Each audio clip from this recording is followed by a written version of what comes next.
press set, 80 knots. Air France de Tango Bonsoir, de Tango 3, niveau 08, gauche et attendez. Air Bonsoir de... Ok, monteur et de par attend Air France, en deux secondes. Good morning, ladies and gentlemen. You're all very welcome to Route Air Flight Nora 8401 to London Heathrow.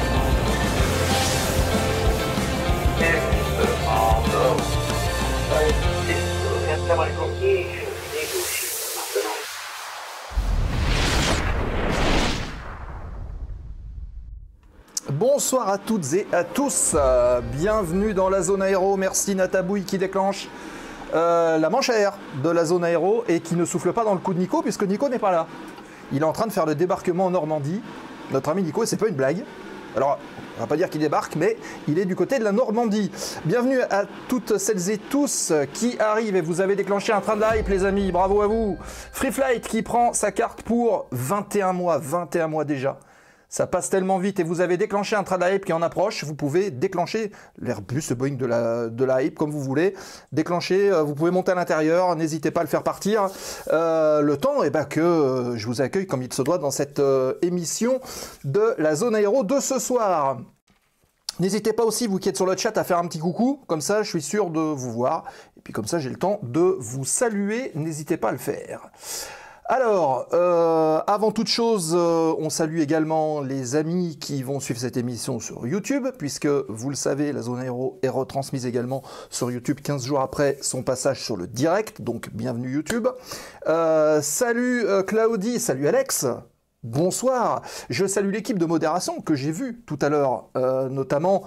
Julot qui est là, j'ai vu donc Free Flight qui est là aussi, on salue Natabouille, on salue Ben Moll qui est arrivé, le premier message tout à l'heure qui était posté c'était MLN qui était là, qui est-ce que j'ai vu encore, c'est vrai que le chat défile assez vite donc c'est pas forcément évident, mais n'hésitez pas à faire un coucou et comme ça au fur et à mesure, écoutez, je vous salue au fur et à mesure, voilà.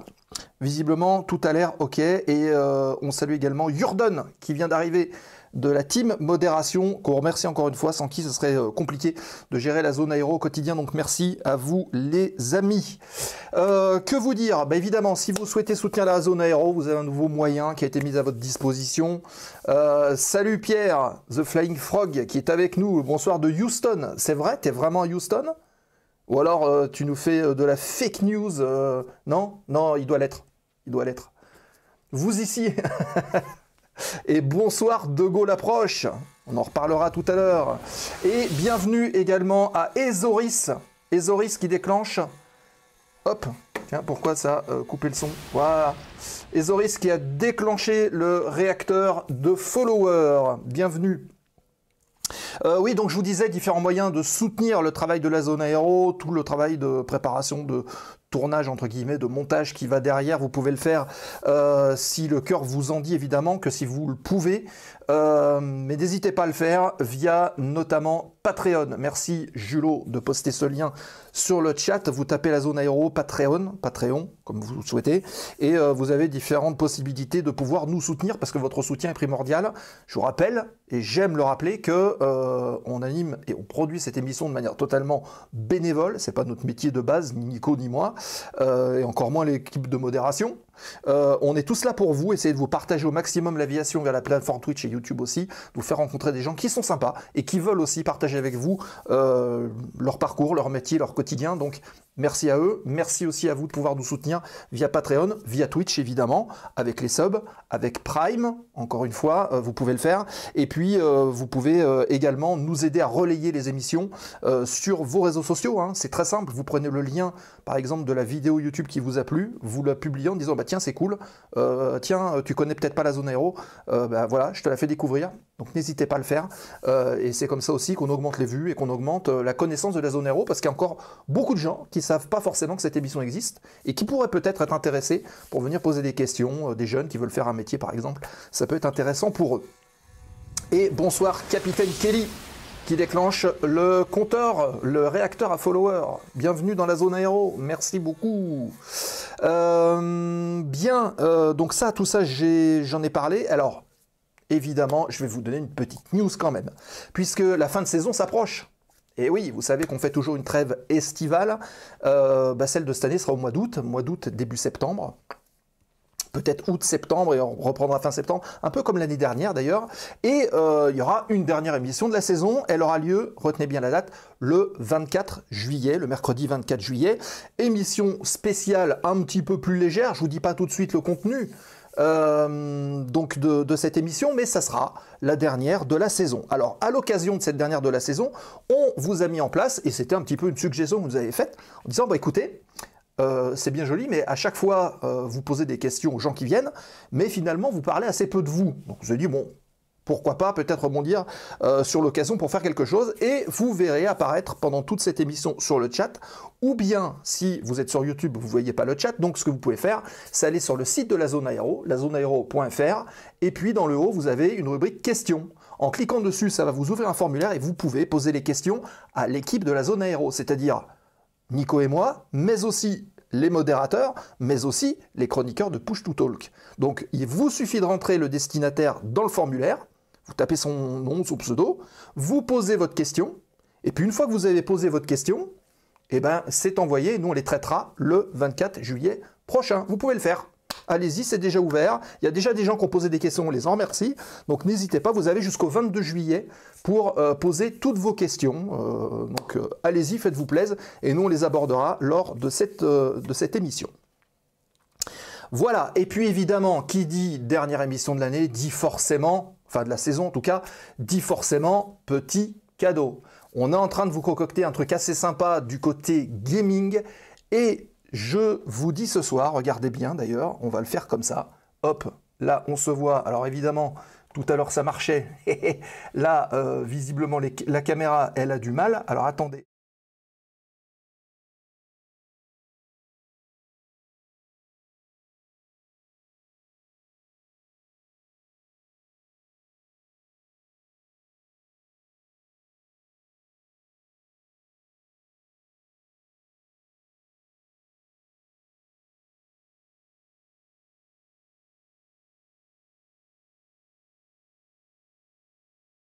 Là, il y a du son, là, il y a du son, là, il y a du son. Dites-moi qu'il y a du son.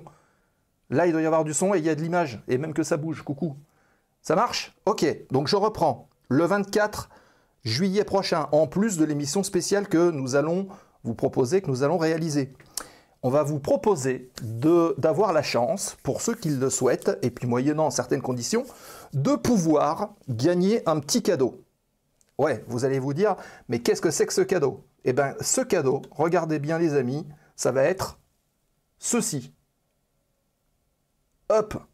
Le 24 juillet prochain, il y aura des petits goodies à gagner, mais il y aura également la possibilité de repartir avec cette console Recalbox, qui englobe des jeux d'aviation et qu'on a décoré aux couleurs de l'aviation. Hop, vous voyez?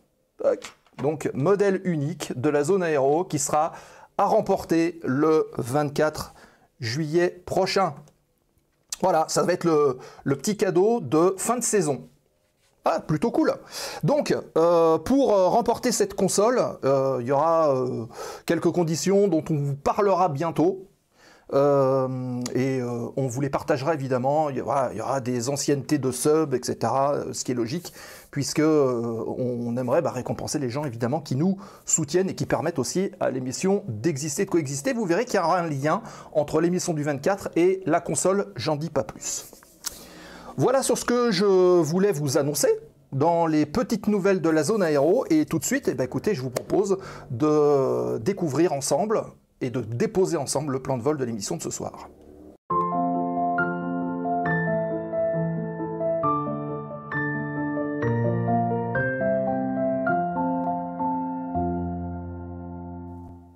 Et on dépose ensemble le plan de vol de l'émission de ce soir. Vous avez dans le lien, pour les gens qui sont sur Twitch, le fameux le Google Form qui vous permet de poser des questions. Il vient d'apparaître.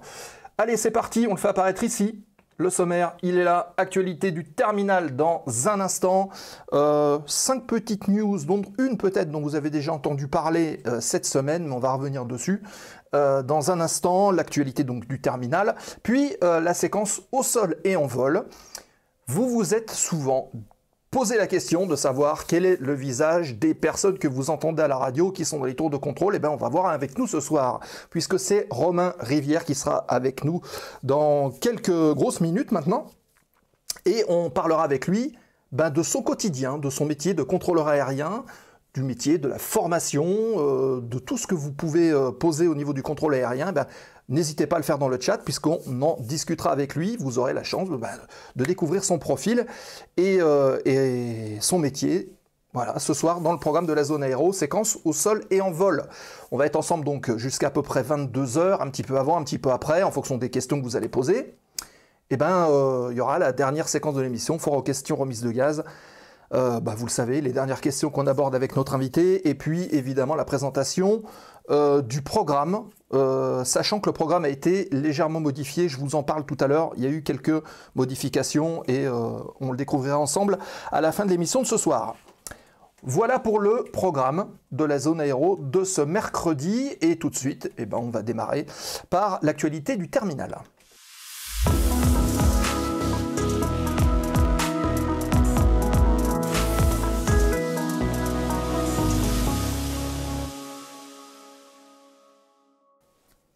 Et c'est parti pour l'actualité du terminal de ce soir. 5 petites news à vous partager. La première, on va aller du côté de la ligne, la compagnie aérienne EasyJet, qui a annoncé cette semaine 15 nouvelles destinations en France. Effectivement, alors je vous ai mis cet avion, ce fameux Airbus, donc de la compagnie low cost britannique qui va couvrir de nouvelles destinations internationales. On peut citer parmi elles Oslo, Tromsø, alors je ne sais pas si vous savez, c'est le haut avec l'accent barré, je n'ai pas la prononciation exacte, mais voilà, Oslo, Tromsø, Naples, Barcelone, London Gatwick, mais aussi des destinations domestiques comme Nice, Strasbourg, donc en interne, et il y aura également un Newcastle-Lyon, et donc EasyJet qui va desservir ainsi pour la première fois la Norvège depuis la France. Voilà, c'est une première. Ces nouvelles liaisons devraient stimuler l'économie du tourisme et notamment celui des sports d'hiver avec Lyon, puisque une grande partie des skieurs européens qui viennent s'adonner à leur art pendant la période hivernale sont principalement en plus des Anglais. Il y a une très forte proportion de skieurs anglais qui viennent en France pour pratiquer le ski en hiver. Et pour résumer un petit peu, depuis Paris-Charles de Gaulle, il y aura une liaison vers Newcastle, vers Fuerteventura, vers Oslo et vers Tromsø. Il y aura depuis Nice, Madrid, Strasbourg et Lanzarote. On aura depuis Lyon, Berlin, Brandenburg et Newcastle. Depuis Bordeaux, Zurich et Rome. Depuis Nantes, Prague. Et puis depuis Strasbourg, Barcelone, Nice, London Gatwick, Naples. Donc vous voyez, le réseau EasyJet en tout cas est en train de s'étendre. En plus de cette nouvelle liaison, EasyJet a également lancé 41 nouvelles lignes depuis le début d'année 2024. C'est donc une forte expansion des zones desservies. Voilà, vos réactions évidemment dans le chat si vous le souhaitez. Et on continue avec un nouvel avion, c'est même le 7e qui a mis... donc c'est Corsair qui a mis en service hier son 7e Airbus A330 Neo sur la ligne Paris-Orly direction Abidjan. Cet appareil qui est donc flambant neuf, il a été mis en service hier, offre un confort accru aux passagers grâce à des sièges full flat en classe affaires, à une classe premium économie et une classe économique améliorée. Plus de confort en général. Il est également plus respectueux de l'environnement de par sa conception. Il consomme 25% de carburant en moins et donc émet automatiquement 25% de CO2 en moins que des avions de la génération précédente. Vous aurez peut-être l'occasion de le tester d'ailleurs. Si aussi, il doit être aussi plus silencieux d'ailleurs. Et puis donc l'arrivée de cet A330 Neo va marquer une étape importante pour Corsair qui a pour objectif de renouveler entièrement sa flotte d'ici 2025. En tout cas, l'objectif qui se sont fixés. La compagnie prévoit de recevoir 2 autres A330 Neo d'ici la fin de l'année et de couvrir de nouvelles liaisons, notamment vers Brazzaville et Pointe-Noire au Congo. Ça, c'est prévu dans les prochains mois. En résumé, Corsair renforce sa présence en Afrique de l'Ouest avec ce nouvel Airbus A330 Neo qui offre à la fois confort, des performances environnementales améliorées pour ses passagers. Voilà, tiens, on sait si c'est en propre ou loué le 330 de Corsair. Non, j'ai pas l'information, mais je pense qu'on doit trouver ça assez facilement puisque visiblement cette news a été bien relayée. Donc il doit y avoir pas mal de publications là-dessus. Si vous avez la réponse d'ailleurs, n'hésitez pas à la poster dans le chat, hein. C'est participatif aussi ici, hein, je le rappelle. Allez, on continue avec...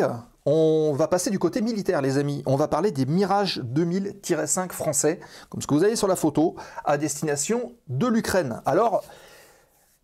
il faut avouer que cette décision, elle fait un petit peu grincer des dents. La France, donc, notamment par l'intermédiaire du président Macron, a annoncé la cession de Mirage 2000-5 à l'Ukraine, ce qui soulève un certain nombre de questions sur la capacité du pays à assurer ensuite sa propre défense aérienne. On rappelle que les Mirage 2000-5 avaient aussi des missions de police du ciel. Le Mirage 2000-5, bien qu'ancien, puisque ce n'est pas un avion de dernière génération, était encore un avion crucial pour l'armée de l'air française et a participé à des missions, je le disais, de police du ciel, mais également d'appui au Rafale, d'opérations au niveau de l'OTAN également. Donc son retrait, qui était prévu avant 2030, au départ, laissait déjà un vide dans la flotte française qui est aujourd'hui encore notoirement insuffisante en Rafale.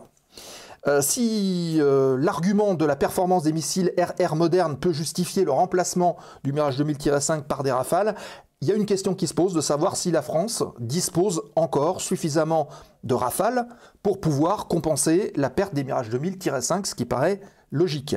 La décision donc soulève des inquiétudes quant à la capacité de la France à assurer sa propre défense aérienne, d'autant plus que le contexte géopolitique actuel, avec la guerre en Ukraine, etc., pose un certain nombre de questions.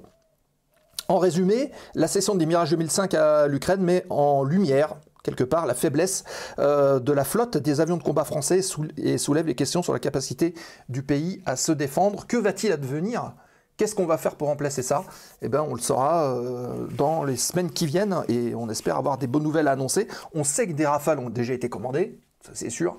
Maintenant, quid de la période de transition? C'est la grosse question, évidemment. Voilà. On continue avec cette annonce. Là, c'est arrivé cette semaine, les amis. Le Microsoft Flight Simulator 2024 a été annoncé. Ça y est, il y a même une vidéo qui est sortie. Alors, vous vous doutez bien, il y a plein de streamers qui l'ont déjà diffusée. On ne va pas déroger à la règle. Vous l'avez peut-être déjà vu, d'ailleurs, cette vidéo. Eh bien, on va vous la passer tout de suite. Voilà, on la lance. Donc, Flight Simulator 2024 arrive à la fois sur PC et sur Xbox Series X et S, Xbox Series, hein, le 19 novembre, avec de nouvelles fonctionnalités et des graphismes améliorés.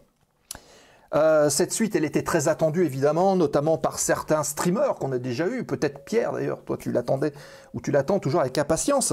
Et voici la bande-annonce, donc, qui a été publiée cette semaine, qui propose, vous le verrez à l'intérieur, une expérience encore plus réaliste grâce à des technologies de simulation et des graphismes, des technologies de pointe. Parmi les nouveautés, on retrouve quelques activités un peu particulières, comme par exemple la lutte contre les incendies, il y a du transport de marchandises, des escapades en montgolfière et bien d'autres. Le jeu va également proposer une variété d'avions différentes, y compris des hélicoptères, des jets privés, des montgolfières, il y aura également des autogires, il y a pas mal de choses. MSFS 2024 va également inclure des rendus un peu plus réalistes avec des passages animés. Jusqu'à présent, c'était faisable, mais il fallait avoir des extensions. Là, maintenant, ça va être intégré directement au logiciel, ce qui va rendre forcément les choses un peu plus immersives. Alors, est-ce que ces images sont les vraies images du jeu ou est-ce que c'est un rendu pour la pub? Bonne question. Bonne question. En tout cas, avec ces nombreuses fonctionnalités, son réalisme qui se veut plus accru, MSFS 2024 risque fort de s'imposer comme un incontournable pour tous les fans de simulation en vol. Et vous voyez les rendus de ces images qui sont assez splendides. Est-ce que vous, d'ailleurs, vous prévoyez d'investir, quand vous voyez ces images, dans un flight simulator, à votre avis?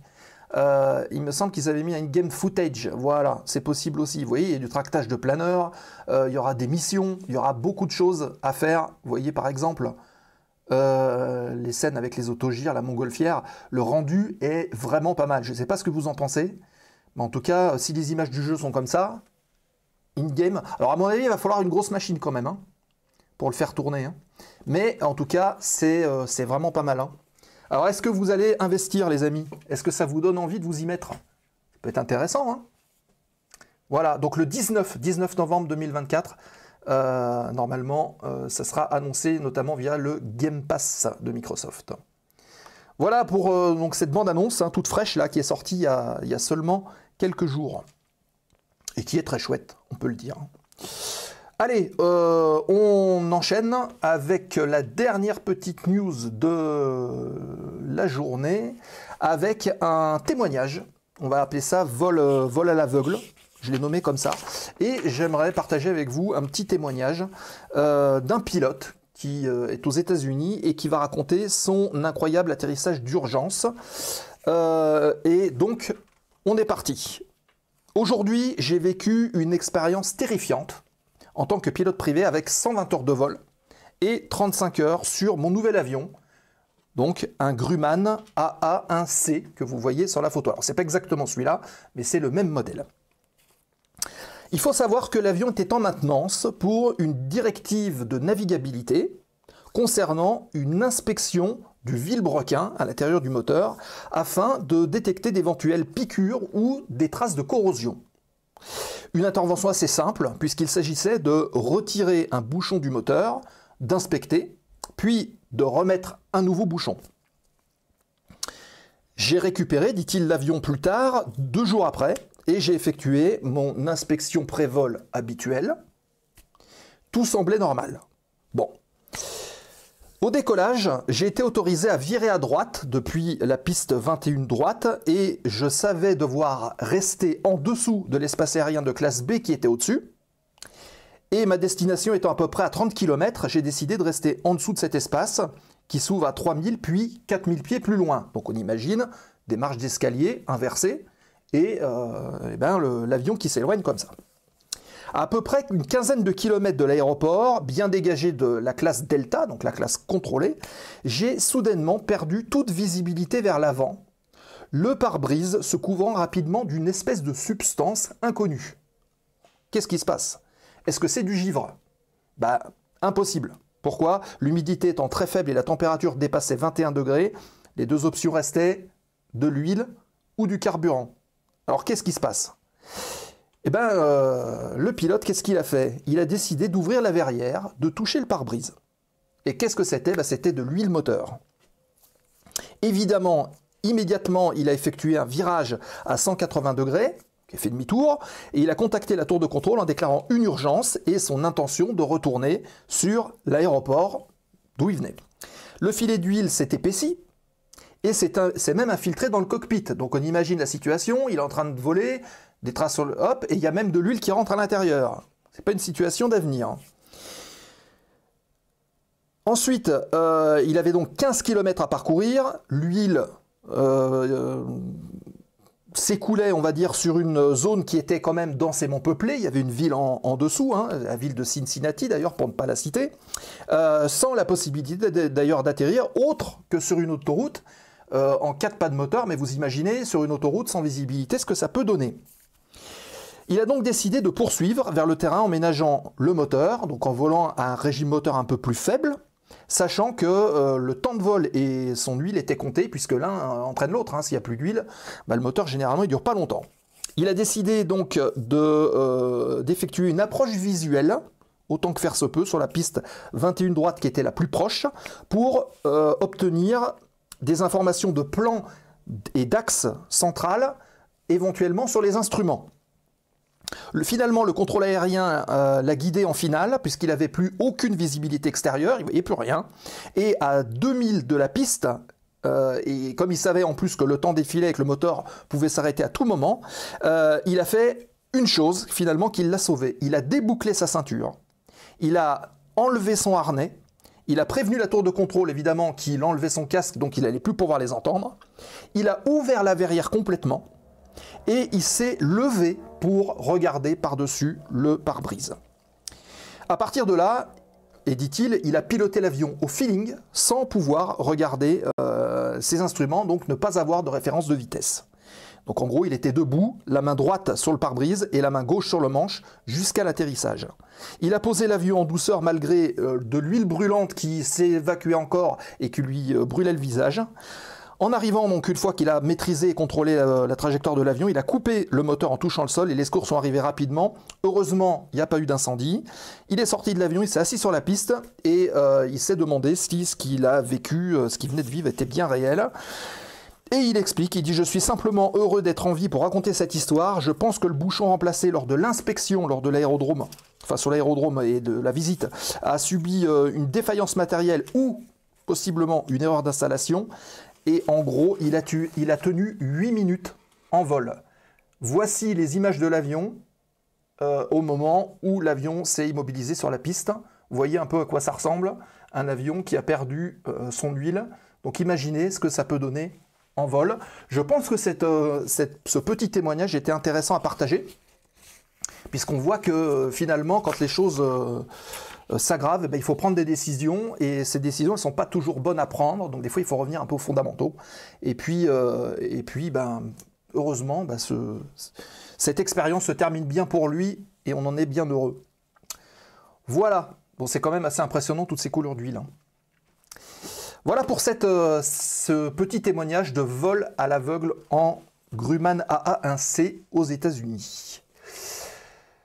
Ça n'a pas dû arriver souvent aussi pendant la Seconde Guerre mondiale. Ah oui, ça a dû arriver souvent pendant la Seconde Guerre mondiale. Oui, tout à fait. Tout à fait. Bien, voilà donc pour l'actualité de la zone aéro de ce soir. Si vous avez des réactions, évidemment, ou si sur YouTube vous avez des réactions, n'hésitez pas à poster un commentaire et à liker la vidéo, bien sûr. Et tout de suite, place au sujet de ce soir. On quitte le sol et là, on va monter directement dans la tour de contrôle pour retrouver notre invité qui nous attend. On va parler contrôle aérien ce soir avec la séquence au sol et en vol, d'actualité pour un contrôle aérien. Sauf que le moteur en étoile est plus solide qu'un lycopode. Ok, bon, ça s'écharpe un peu sur le chat. Allez, c'est parti, contrôle aérien ce soir. On retrouve Romain Rivière qui est notre invité.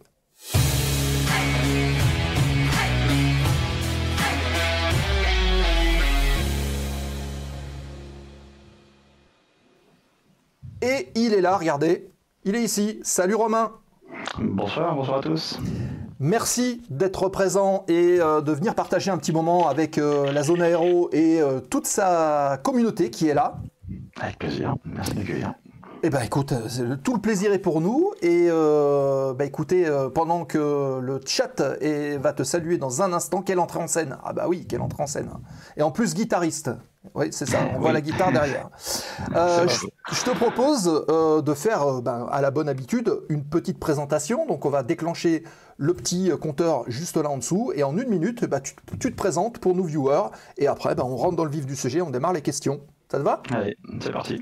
Allez, on y va. Bon, bonsoir à tous, je m'appelle Romain, 43 ans, contrôleur aérien depuis maintenant, si je commence à compter, c'est que c'est trop long, plus de 20 ans, à Charles de Gaulle, qui est mon premier poste. J'ai toujours été fanat d'aviation depuis tout petit, perfusé par mon papa qui l'est aussi, ma maman qui travaille dedans. Donc j'ai fait logiquement, après 2 ans de prépa à La Réunion où j'ai grandi, j'ai tenté d'abord le concours pilote de ligne, à l'époque où ils en prenaient 6 par an, donc ça n'a pas marché. Et l'année d'après, j'ai découvert le métier de contrôleur aérien, par le biais de la simulation d'ailleurs, on pourra en reparler si ça vous intéresse, et ouais, qui est un hobby d'ailleurs qui ne m'a pas lâché. Donc j'ai fait l'ENAC, au bout de la formation, j'ai été affecté à Charles de Gaulle, poste que, affectation où je suis toujours aujourd'hui. J'ai grimpé les échelons, je suis aujourd'hui chef de tour depuis une dizaine d'années maintenant. Et sinon, à côté de ça, l'aviation reste un hobby. Je pratique un peu d'aviation légère, un peu de simu, un peu de meeting. Et dans les choses qui volent et que j'aime bien aussi, j'ai des oiseaux. Voilà. Ah d'accord. Voilà. Écoute, pile poil 1 minute, c'est parfait. On sent l'organisation et la temporisation des activités, bravo. Alors les amis, évidemment vous connaissez le principe, si vous avez des questions à poser à Romain, n'hésitez pas à le faire au fur et à mesure et nous on les reprend et on les intègre au fur et à mesure du débat. Alors Nico n'est pas là pour poser évidemment la première question. Tu nous as parlé d'aviation légère. Comment est-ce que c'est venu? Quel est ton plus ancien souvenir d'avion ou autour de l'aviation? Alors, j'ai un souvenir extrêmement ancien. Je devais savoir à peine marcher de moi débarquant dans une passerelle à Orly, parce que forcément, quand on grandit à La Réunion, eh ben, on passe par Orly pour bouger. Mais ça, c'est très très fugace. Et le coup d'après, mes parents avaient un ami qui était captain sur Twin Otter chez Air Mauritius à l'époque.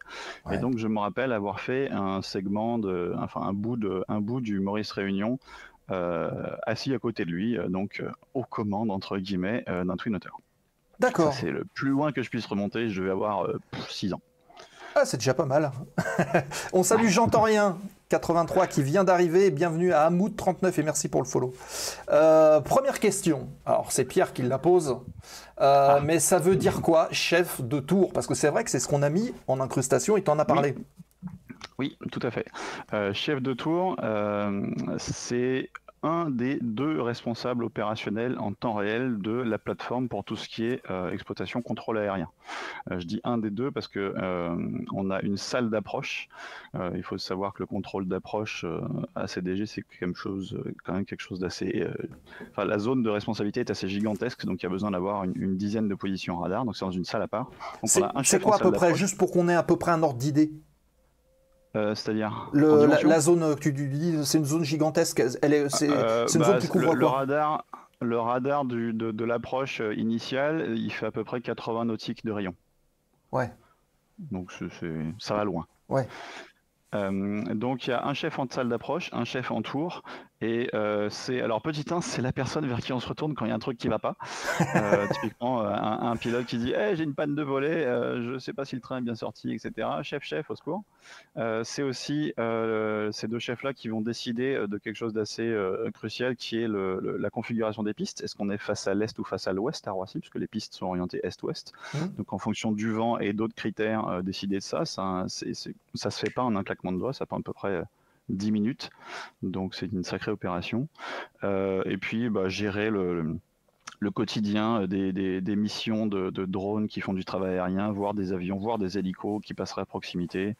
Quoi d'autre? Des travaux, parce que Roissy-Charles de Gaulle est un aéroport en éternel travaux, donc il y en a tout le temps. Donc ouais, c'est superviser les activités de la plateforme en coordination avec les autres acteurs, bien sûr, notamment bien sûr ADP qui en est l'exploitant. D'accord, donc il y a vraiment une notion de responsabilité aussi qui est importante dans ce job-là. C'est pas une fonction qu'on peut envisager dès qu'on arrive finalement. Il faut une certaine expérience déjà. Ouais, il faut à peu près 6 ans de qualif et avoir fait un peu d'expérience dans les bureaux, enfin un poste hors exploitation. On a cette possibilité d'avoir des détachements sur diverses activités, parce que le contrôleur, c'est pas juste être devant un radar et parler aux avions. Il y a plein de choses périphériques, et donc on estime que pour faire chef, il faut avoir un petit peu goûté à ça autour, pas n'avoir fait que du micro depuis l'affectation. Oui, c'est ce qui paraît un peu logique aussi en même temps. Alors, il y a quelques questions qui arrivent. Encore une fois, n'hésitez pas à les poser dans le chat, puisque on les relaie. Hop, je les mets de côté, parce que là, il y en a qui arrivent. On commence par celle de Jean, qui dit « Je crois que vous suivez plusieurs avions en même temps. Donc, grande concentration obligatoire. Donc, est-ce que vous faites souvent des coupures ?» Et en gros, il dit 5 jours par semaine. Comment est organisé finalement votre métier? Alors, en temps réel, on est limité à 2h30 de tenue de position maximum consécutive, au bout desquelles il faut obligatoirement une pause d'au moins 30 minutes. Et en plus, à l'intérieur de ces 2h30, on a un phénomène bien connu qui est que la routinisation, si on fait la même tâche pendant 2h30, la tension va décroître assez vite. Donc on tourne à peu près toutes les heures. Donc mettons, si je suis dans la tour, je vais faire pendant 1 heure du sol. L'heure d'après, je vais faire de la tour, c'est-à-dire un décollage-atterrissage. Après, je vais me débrancher, faire une demi-heure de pause, je vais revenir faire du pré-vol, refaire du sol. Donc ça permet de maintenir une attention tout le temps et donc de la concentration.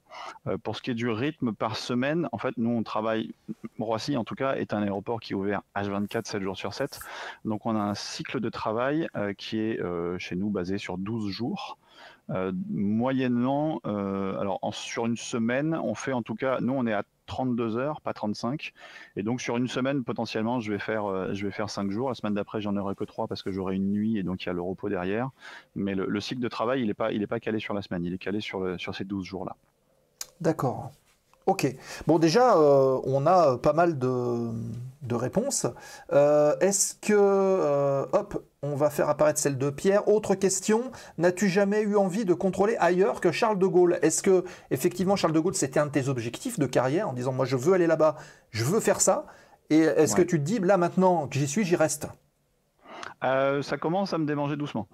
Je me dis, comme j'ai dit tout à l'heure en présentation, je suis originaire de La Réunion, donc est-ce que j'aurais pas envie d'y retourner un jour? Ça me trotte dans la tête depuis toujours. Après, comme c'est un métier que j'ai choisi Roissy parce que ça me plaisait, je me suis dit autant faire le terrain le plus technique tout de suite. Passer brutalement de 1500 vols par jour à je sais pas combien c'est à La Réunion, mais 30-40, ça serait peut-être un peu too much. Et donc est-ce que je ferais pas une étape intermédiaire quelque part ailleurs qu'en région parisienne? Oui, ça commence à me démanger. J'y ai goûté un tout petit peu parce que dans la formation, donc dans l'ENAC qui dure 3 ans, on a un premier stage qui dure, je sais plus si c'est 4 ou 6 semaines, où on est sur un terrain de plus petite taille, en l'occurrence moi c'était Perpignan, où on commence à toucher le micro et à parler aux avions juste pour faire de la tour, vraiment la gestion des pistes et du sol, c'est-à-dire qu'on ne fait pas de contrôle d'approche ni de radar. Donc ça j'en ai fait. C'est le plus simple, techniquement? Oui et non. Alors attends, ta question c'est plus simple par rapport à Roissy? Alors, non, est-ce que le contrôle tour est plus simple, justement? Pourquoi est-ce qu'on commence par ces tâches-là et pas par du radar? Parce qu'on pourrait penser qu'on connaît déjà les trajectoires des avions, puisqu'ils font quelque chose au niveau du radar. Oui, non, alors à Roissy en tout cas on commence déjà par des avions qui volent même pas, c'est-à-dire qu'on commence par la fréquence pré-vol, c'est le premier truc qu'on apprend à faire. Et il y a une gradation en complexité et ça permet aussi de se dérouiller tout doucement sur la phraséologie, la façon de parler aux avions. Donc oui, pour certaines choses c'est quand même plus simple. Ouais. Ok. D'accord. Après le contrôle sur des plus petits terrains, il y a un autre élément de difficulté, là c'est vraiment propre à CDG. CDG, on est entouré par une zone réglementée et par de l'espace aérien de classe alpha, donc on n'a pas de VFR. Le VFR en soi, c'est une difficulté potentiellement parce que il n'y a pas de dépôt de plan de vol nécessaire, donc la charge de travail elle peut très très vite exploser sur les collègues qui font du secteur d'information de vol par exemple. Une belle journée de beau temps samedi dimanche, on peut très très vite se faire avoir par une charge de trafic qui est pas prévisible et qui monte d'un coup. D'accord. Donc ça c'est autour de la région, c'est pas dans vos espaces aériens de toute façon? Alors non, dans Roissy, non, il n'y a pas de VFR dans nos espaces, non. Il y a quelques exceptions, on pourra en reparler. D'accord. Ok. Si vous avez des questions à ce niveau-là, n'hésitez pas à les poser dans le chat, évidemment, comme l'a fait MLN 208, Stéphane, qui nous dit Est-Ouest, lié ou inversé avec Orly. Comment se passe la coordination entre les deux terrains? Alors, pour resituer les choses, les deux terrains sont en face et il y a des avions qui partent ou qui arrivent. Comment est-ce que c'est géré? On le traduit un peu comme ça. Les terrains sont un au nord, un au sud. Nous, on a vraiment des pistes orientées est-ouest. Orly, c'est légèrement plus tourné vers le sud. C'est des 25 et des 24, sans parler de la 0220, parce que ça, c'est un cas à part. Donc, on s'appelle. Le chef de l'approche va appeler le chef d'Orly. Le premier qui voit le vent approcher du plein travers et qui menace de passer de l'autre côté, bon, on a des prévis météo aussi, bien sûr. On a un site pro dédié par des prévisionnistes sur place à CDG. Donc, ils savent nous dire, là, d'ici 2 heures, a priori, tu vas changer de conf. Donc, on appelle Orly, ou Orly nous appelle, dit, moi, écoute, ça y est, je vais passer face à l'Est. Si on peut faire du lié, c'est-à-dire tout le monde dans le même sens, c'est beaucoup plus simple. Et donc on essaye, même si ça veut dire que temporairement il y a un des deux terrains qui va peut-être avoir une petite composante de 3 nœuds arrière. On sait que les avions de ligne sont capables d'encaisser ça sans trop de soucis. Et si jamais c'est vraiment pas possible, on peut avoir des situations météorologiques, aérologiques qui font qu'il y a un vent significatif dans un sens à Orly, dans l'autre sens à Roissy.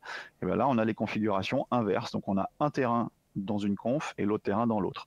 C'est vraiment pas confortable. Si on peut, on essaye de limiter ça et de faire en sorte que ça dure pas trop, parce que l'imbrication des trajectoires est beaucoup plus complexe que dans les configurations liées. D'accord. Donc en fait, quand on arrive dans cette configuration-là, il y a des voyants rouges qui s'allument un peu chez tout le monde en disant « Oula, attention à ce qui se passe ».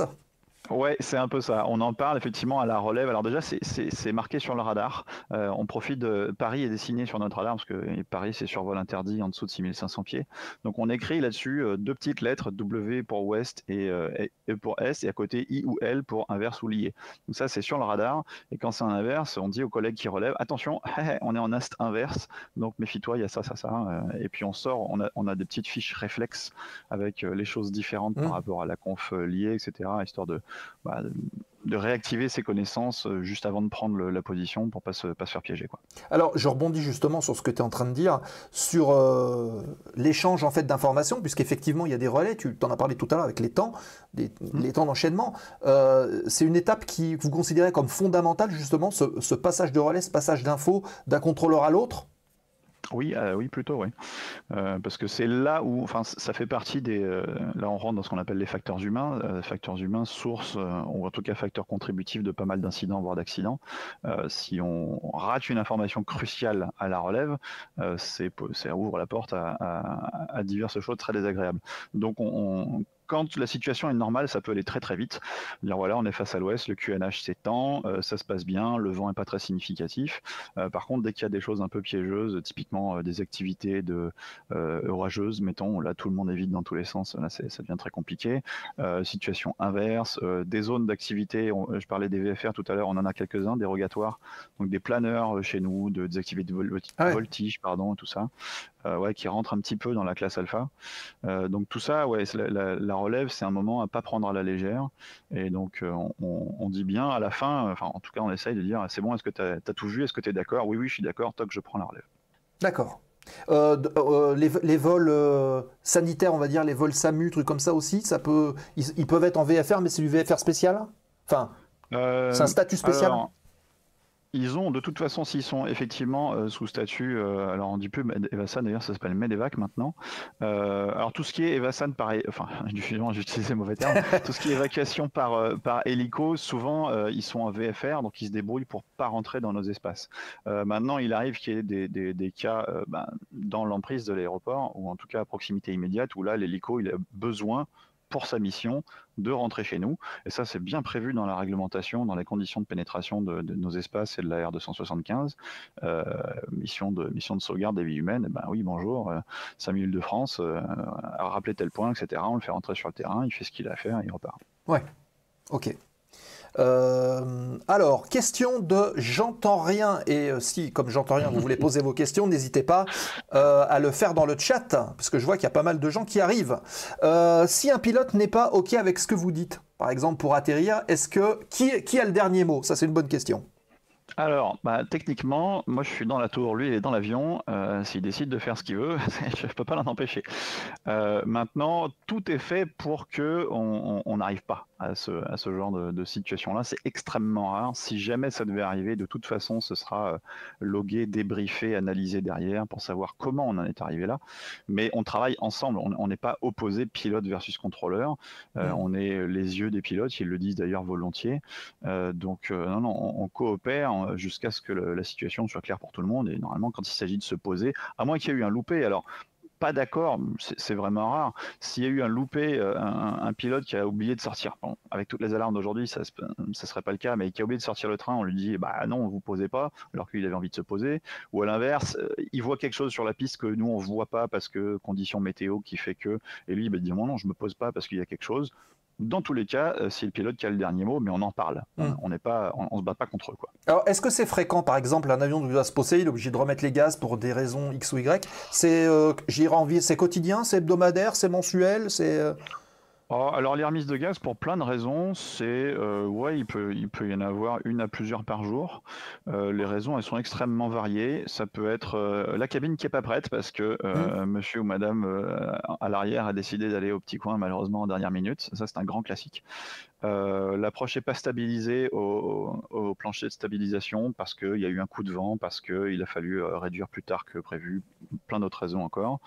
L'avion précédent a traîné sur la piste, n'a pas dégagé assez vite à l'arrivée ou n'a pas décollé assez vite. Donc il peut y avoir plein de raisons. encore une fois, la remise de gaz, c'est une procédure briefée pendant l'approche par les équipages. Nous, on s'attend, on sait comment elle est construite. Donc, c'est pas une procédure d'urgence ni inattendue, on sait le gérer.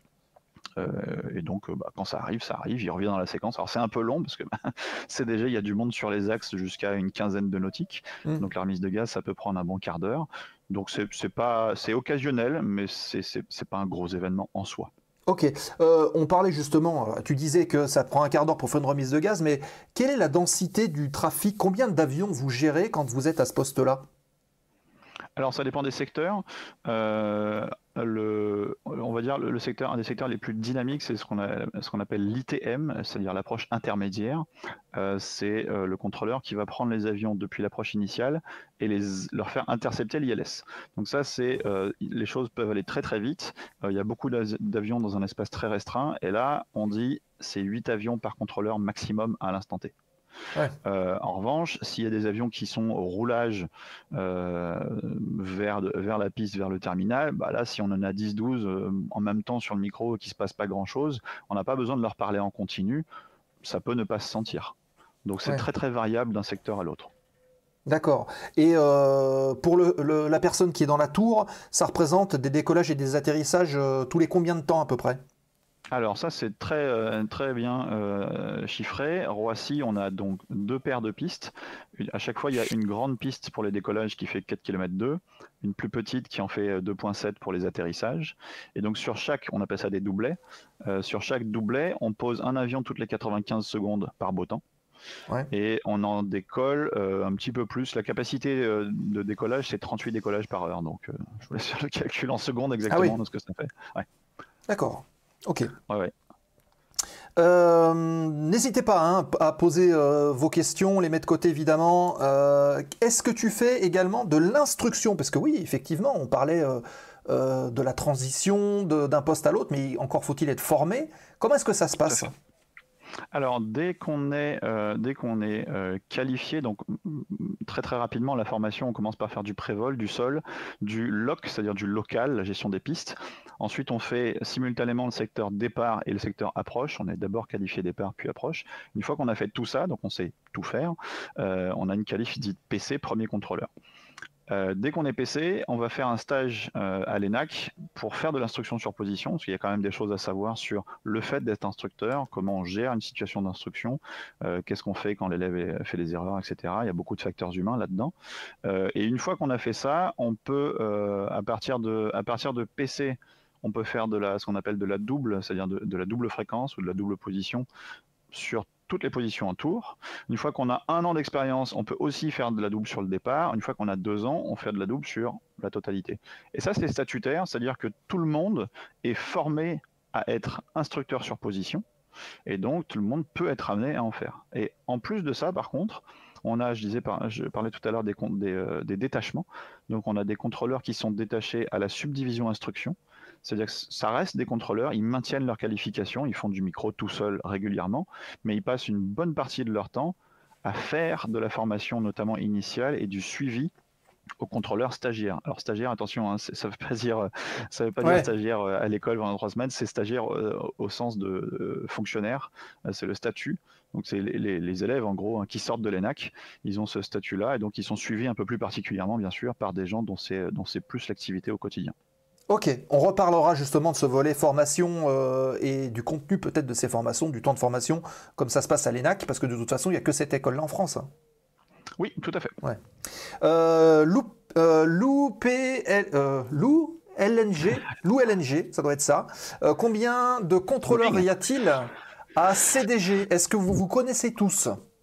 Ouais, on se connaît quasiment tous. Alors combien, ça dépend beaucoup. Là, on est dans une période un petit peu creuse d'effectifs. On est normalement, pour ce qui est de la partie vraiment opérationnelle, on est 12 équipes et on devrait être 15 personnes par équipe. Et en plus de ça, il y a les détachés. Donc ça tourne, c'est un contrôleur, il va se détacher, mettons 1 an, 2 ans, des fois 4 ans. Il revient, il y en a un autre qui prend une autre place, etc. Mais en tout, il me semble qu'on doit être 250 à peu près. Ah ouais. Je n'espère pas trop dire de bêtises, mais je crois qu'on est dans ces eaux-là. D'accord. Et tout est, tu l'as dit, organisé par équipe, ou il y a un grand chef qui manage, ou c'est par service? Oui, bien sûr, il y a plein de services, vu qu'on est un petit peu un gros centre, il y a plein de choses. Donc la partie exploitation, il y a bien sûr un chef de service. En dessous, il y a la subdivision contrôle qui va gérer, comme son nom l'indique, le contrôle, donc c'est-à-dire aussi bien la partie trajectoire, les travaux sur le terrain, etc. On a une partie RH, bien évidemment. On a une subdivision études qui va s'occuper des systèmes techniques qu'on utilise, que ce soit les radars ou les systèmes derrière qu'on voit pas, hein, le traitement de plan de vol, etc. Une subdivision sol également, une subdivision bien sûr qualité de service, sécurité et environnement, ça c'est un aspect extrêmement important du métier. Et puis à côté, on a un service technique, où là, c'est d'autres métiers de l'aviation civile, notamment des techniciens supérieurs et des ingénieurs d'études et d'exploitation, des ingénieurs électroniciens, pardon, qui eux vont faire la vraie maintenance opérationnelle et spécialisée de nos systèmes. Enfin bon, il y a plein de métiers, il n'y a pas que des contrôleurs, bien sûr. Donc il y a effectivement toute une hiérarchie. Après, au sein de chaque équipe, il y a donc en général 4 chefs de tour par équipe, sauf renouvellement en cours. Chef de tour, donc c'est vraiment le rôle opérationnel que je décrivais tout à l'heure. On a ensuite des chefs d'équipe qui gèrent un peu l'aspect humain, et ensuite on a des contrôleurs formés ou en formation. En général, 1 ou 2 par équipe maximum en formation. D'accord. Tu parlais justement de la qualité de service pour le suivi peut-être des événements qui peuvent se passer, etc. Qui s'occupe de ça? Est-ce que c'est entre vous? Est-ce que vous avez des sortes de débriefings globaux qui permettent de voir ce qui s'est passé avec la personne qui était là? Comment ça se passe? Alors, ça va dépendre de quel type d'événement on parle. Dès qu'on a, alors ça c'est un concept récent, je pense, dans l'histoire de l'aviation, mais extrêmement important, le concept de la culture juste, qui dit que dès qu'on a un incident, un événement qui peut être important pour la sécurité, il faut le signaler. Et le fait de le signaler soi-même, même si on a peut-être commis une petite erreur qui a contribué à l'incident, on n'est pas répréhensible. Alors attention, ça ne veut pas dire on a le droit de faire n'importe quoi, justement ça s'appelle la culture juste, parce que c'est le juste milieu entre un laisser-faire et tout le monde fait n'importe quoi et c'est pas grave, j'ai signalé, j'ai fait une grosse boulette. Non, on n'est pas là. Mais à l'inverse, une culture qui serait beaucoup trop punitive et où là la tentation humaine, ça serait de cacher les incidents pour ne pas avoir de punition. Donc le juste milieu, c'est la culture juste. Et ça veut dire on signale par une fiche de notification tout événement. Ensuite, en fonction de la sévérité, de la gravité de l'événement, il va y avoir différents niveaux de traitement. Si c'est un croisement où c'est passé à quelques pieds de la séparation minimale et que c'était un imprévu, ça va être classé relativement rapidement. S'il y a plein de facteurs contributifs, notamment météo, côté bord, etc., il peut y avoir jusqu'à une commission locale de sécurité qui va essayer d'analyser ça. Bien sûr, l'étape ultime, c'est le truc gravissime où ça va au bureau enquête analyse. Et dans tous les cas, pour ça, enfin pour tous ces incidents-là, il y a des retours faits vers les contrôleurs, soit si c'est un gros événement par un espèce de débriefing écrit qui est publié à tout le monde, soit quelque chose qui est vu dans nos stages de maintien de compétences, ou alors des fois quand c'est des trucs assez simples, un petit mail avec une petite copie d'écran, voilà ce qui s'est passé, attention à ça, etc. Ouais.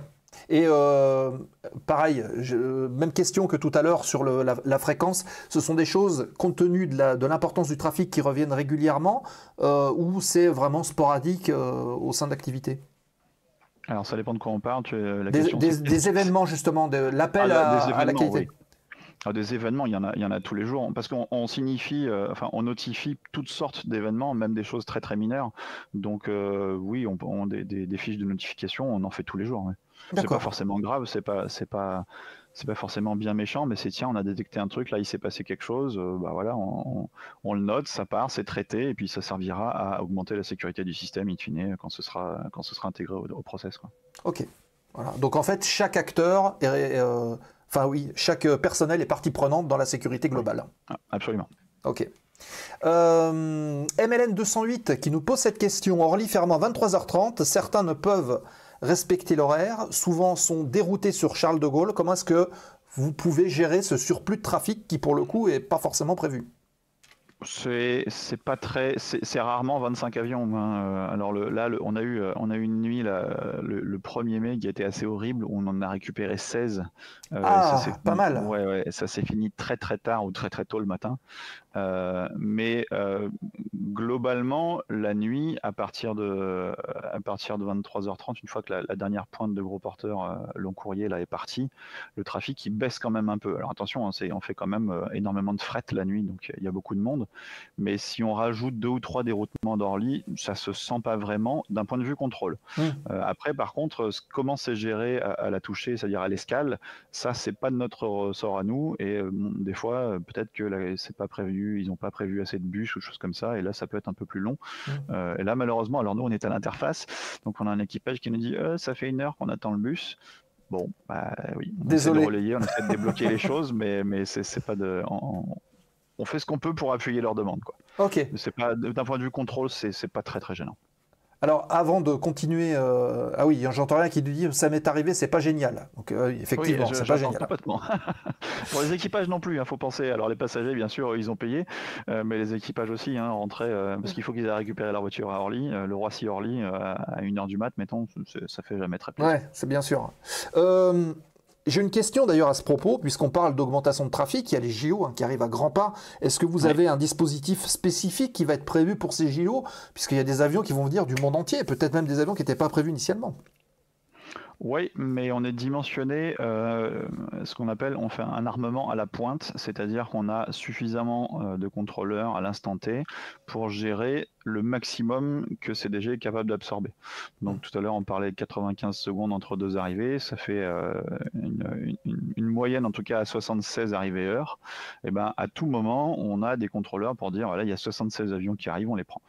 S'il y en a plus, il se passe ce qui se passerait sur n'importe quel autre terrain dans la zone Eurocontrol, enfin ça s'appelle Network Manager maintenant, c'est-à-dire que les vols qui sont un peu au-delà de la capacité, ils ont un créneau pour arriver sur l'heure ou la demi-heure d'après, à un moment où le trafic est un petit peu plus calme et que la charge de travail soit lissée. Qu'on ne dépasse pas la capacité de ce que le terrain peut accepter, parce que sinon, bah là, alors, on peut toujours mettre des avions en stack, leur faire des tours d'attente, ça c'est agréable pour personne, mais c'est surtout un problème de sécurité, c'est que si on sait gérer 76 avions par heure et qu'on en fait arriver 120, on se rend bien compte que ça va coincer. Et, il vaut mieux que ça coince au sol ou plus loin en l'air, là où il y a de l'espace entre les avions, que quand tout le monde arrive sur le même terrain. Oui, bien sûr. Bien sûr.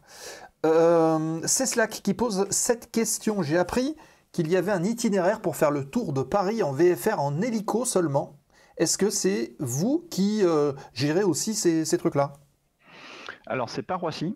Le Tour de Paris, effectivement, il y a des itinéraires. Donc, il y a un itinéraire qui suit le périphérique, typiquement, avec ensuite des itinéraires de sortie, un vers l'est jusqu'à Logne, un vers le nord qui passe par le Bourget, un vers le nord-est qui passe par la Troie.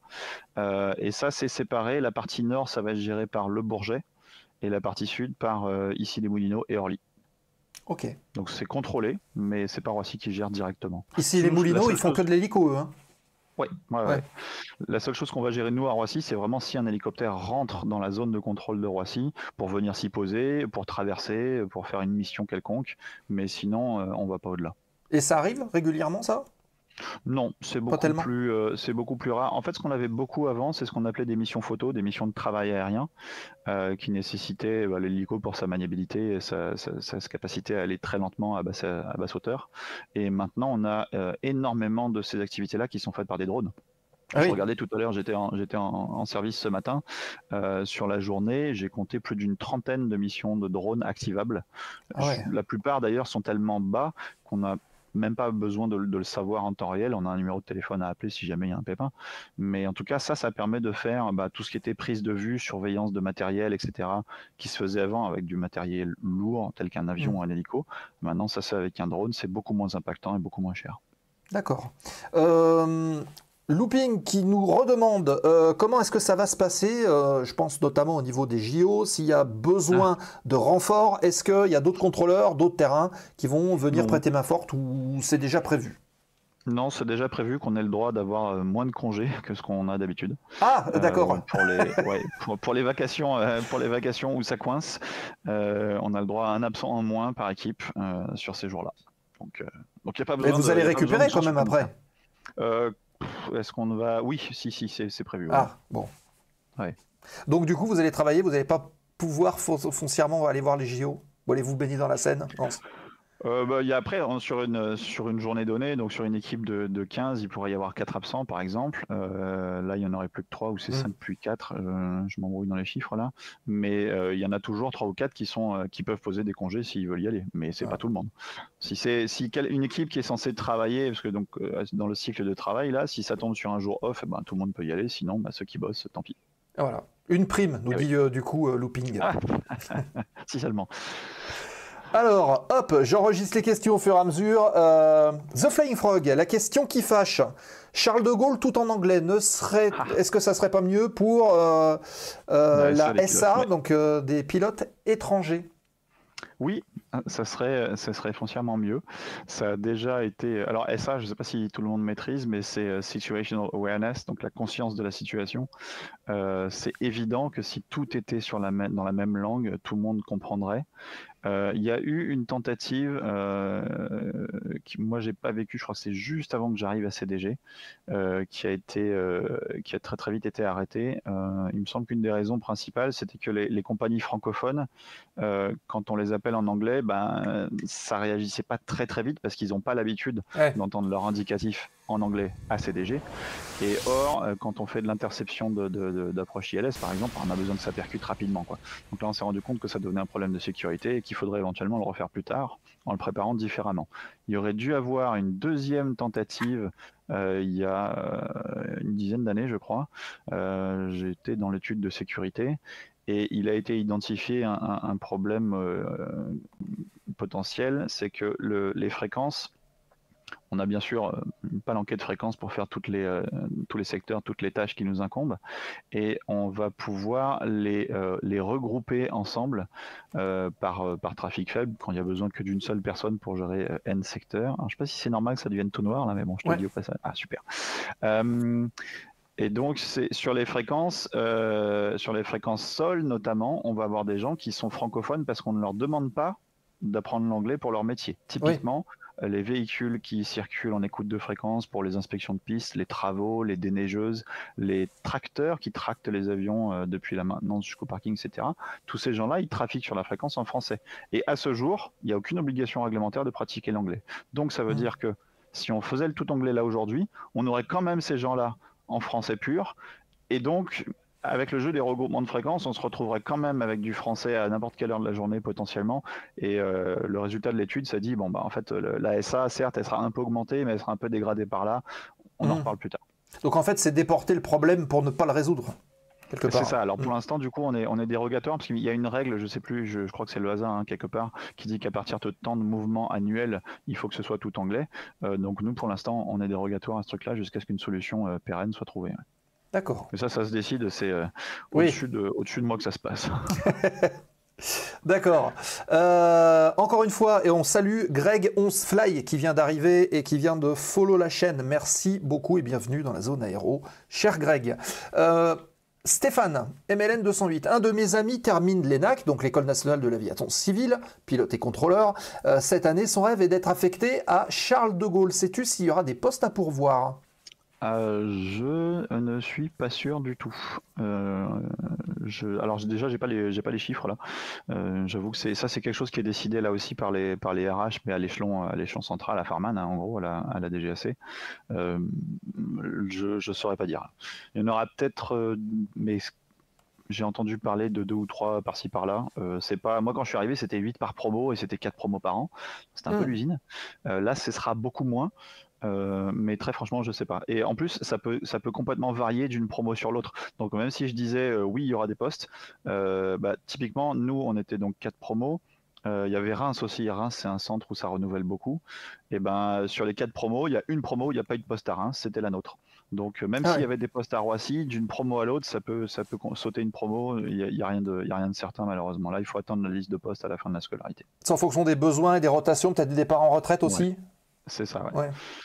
à anticiper, parce que quelqu'un qui arrive à CDG, il est opérationnel 3h30 après, donc il faut que ce soit un tout petit peu anticipé pour qu'il n'y ait pas trop de trous dans l'effectif. Bon, il y en a quand même un peu. Ouais. Alors, question aussi que je voudrais te poser, est-ce que Charles de Gaulle est quelque part la position préférée des jeunes qui sortent? Est-ce qu'ils ont envie d'aller directement sur des terrains comme ça, ou alors pas forcément? Pas forcément. Il y a de tout. Typiquement dans la promo, moi je faisais partie de ceux qui sont allés par choix, et il y en a qui s'y sont retrouvés parce qu'ils n'avaient pas le choix. Donc là, il y a vraiment de tout. C'est complètement personnel, hein. Il y en a qui préfèrent aller, si possible, direct dans le sud pour des conditions évidentes de cadre de vie. Il y en a un peu qui, comme moi, ont fait ça par passion, qui veulent aller voir beaucoup d'avions tout de suite. Moi, mon choix, c'était ça, c'était de commencer par un gros terrain tout de suite, plutôt que d'essayer de le faire plus tard dans la carrière, parce que la requalification, c'est pas forcément toujours évident. Donc là, chacun voit midi à sa porte. Ça peut varier d'une promo à l'autre et d'une personne à l'autre, bien sûr. Alors, de tête, est-ce que tu peux nous donner déjà, on va dire rapidement, l'ensemble des terrains qui peuvent être couverts par les services du contrôle, enfin des postes disponibles, quoi, quelque part? Alors, il y a 2 corps de métier dans l'aviation civile qui font du contrôle sur les aérodromes. Donc moi je suis ICNA, ingénieur du contrôle de la navigation aérienne, et il y a les TS2EAC, les techniciens supérieurs d'études et d'exploitation de l'aviation civile. En gros, nous on fera les terrains majeurs où il y a du contrôle d'approche et du radar. Et les TS2EAC, ils vont faire des aérodromes un peu plus petits, mais enfin plus petits, ça va jusqu'à Toussulnum quand même. Toussulnum, ça trafique beaucoup. Et en dessous de ça, il y a tout ce qui est AFIS, voire non contrôlé. Donc dans les terrains ICNA, on va trouver Roissy, Orly, Nice, Lyon, Marseille, Toulouse, des choses comme ça. Et si on veut faire TS2EAC, et ben là on peut aller à Meaux, donc j'ai dit Toussus. Et là, il y a des terrains où le trafic était en déclin, donc qui sont déclassés, qui étaient avant ICNA, qui passent sous l'origine TS2EAC. Je ne sais pas exactement là de tête où se situerait la limite, mais en gros, dès qu'il y a du contrôle, c'est nous, hein, fatalement. Oui, ok. Petite question de Maxi1530. Comment faites-vous pour savoir à quelle porte les avions doivent aller? Alors, déjà, on a instinctivement, on sait quel terminal, à quel terminal va quelle compagnie. Air France, c'est au sud.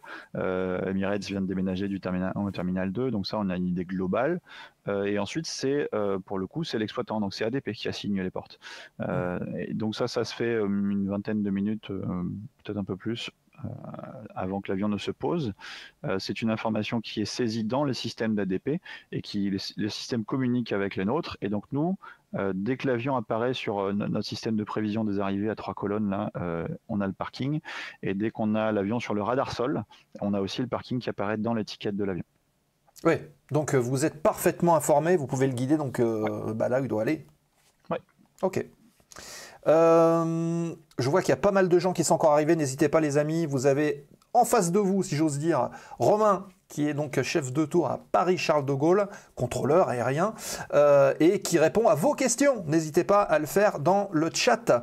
C'est Slack qui nous pose cette bonne question. On parlait tout à l'heure des TSEAC et des ICNA. Est-ce qu'il y a des passerelles entre les deux?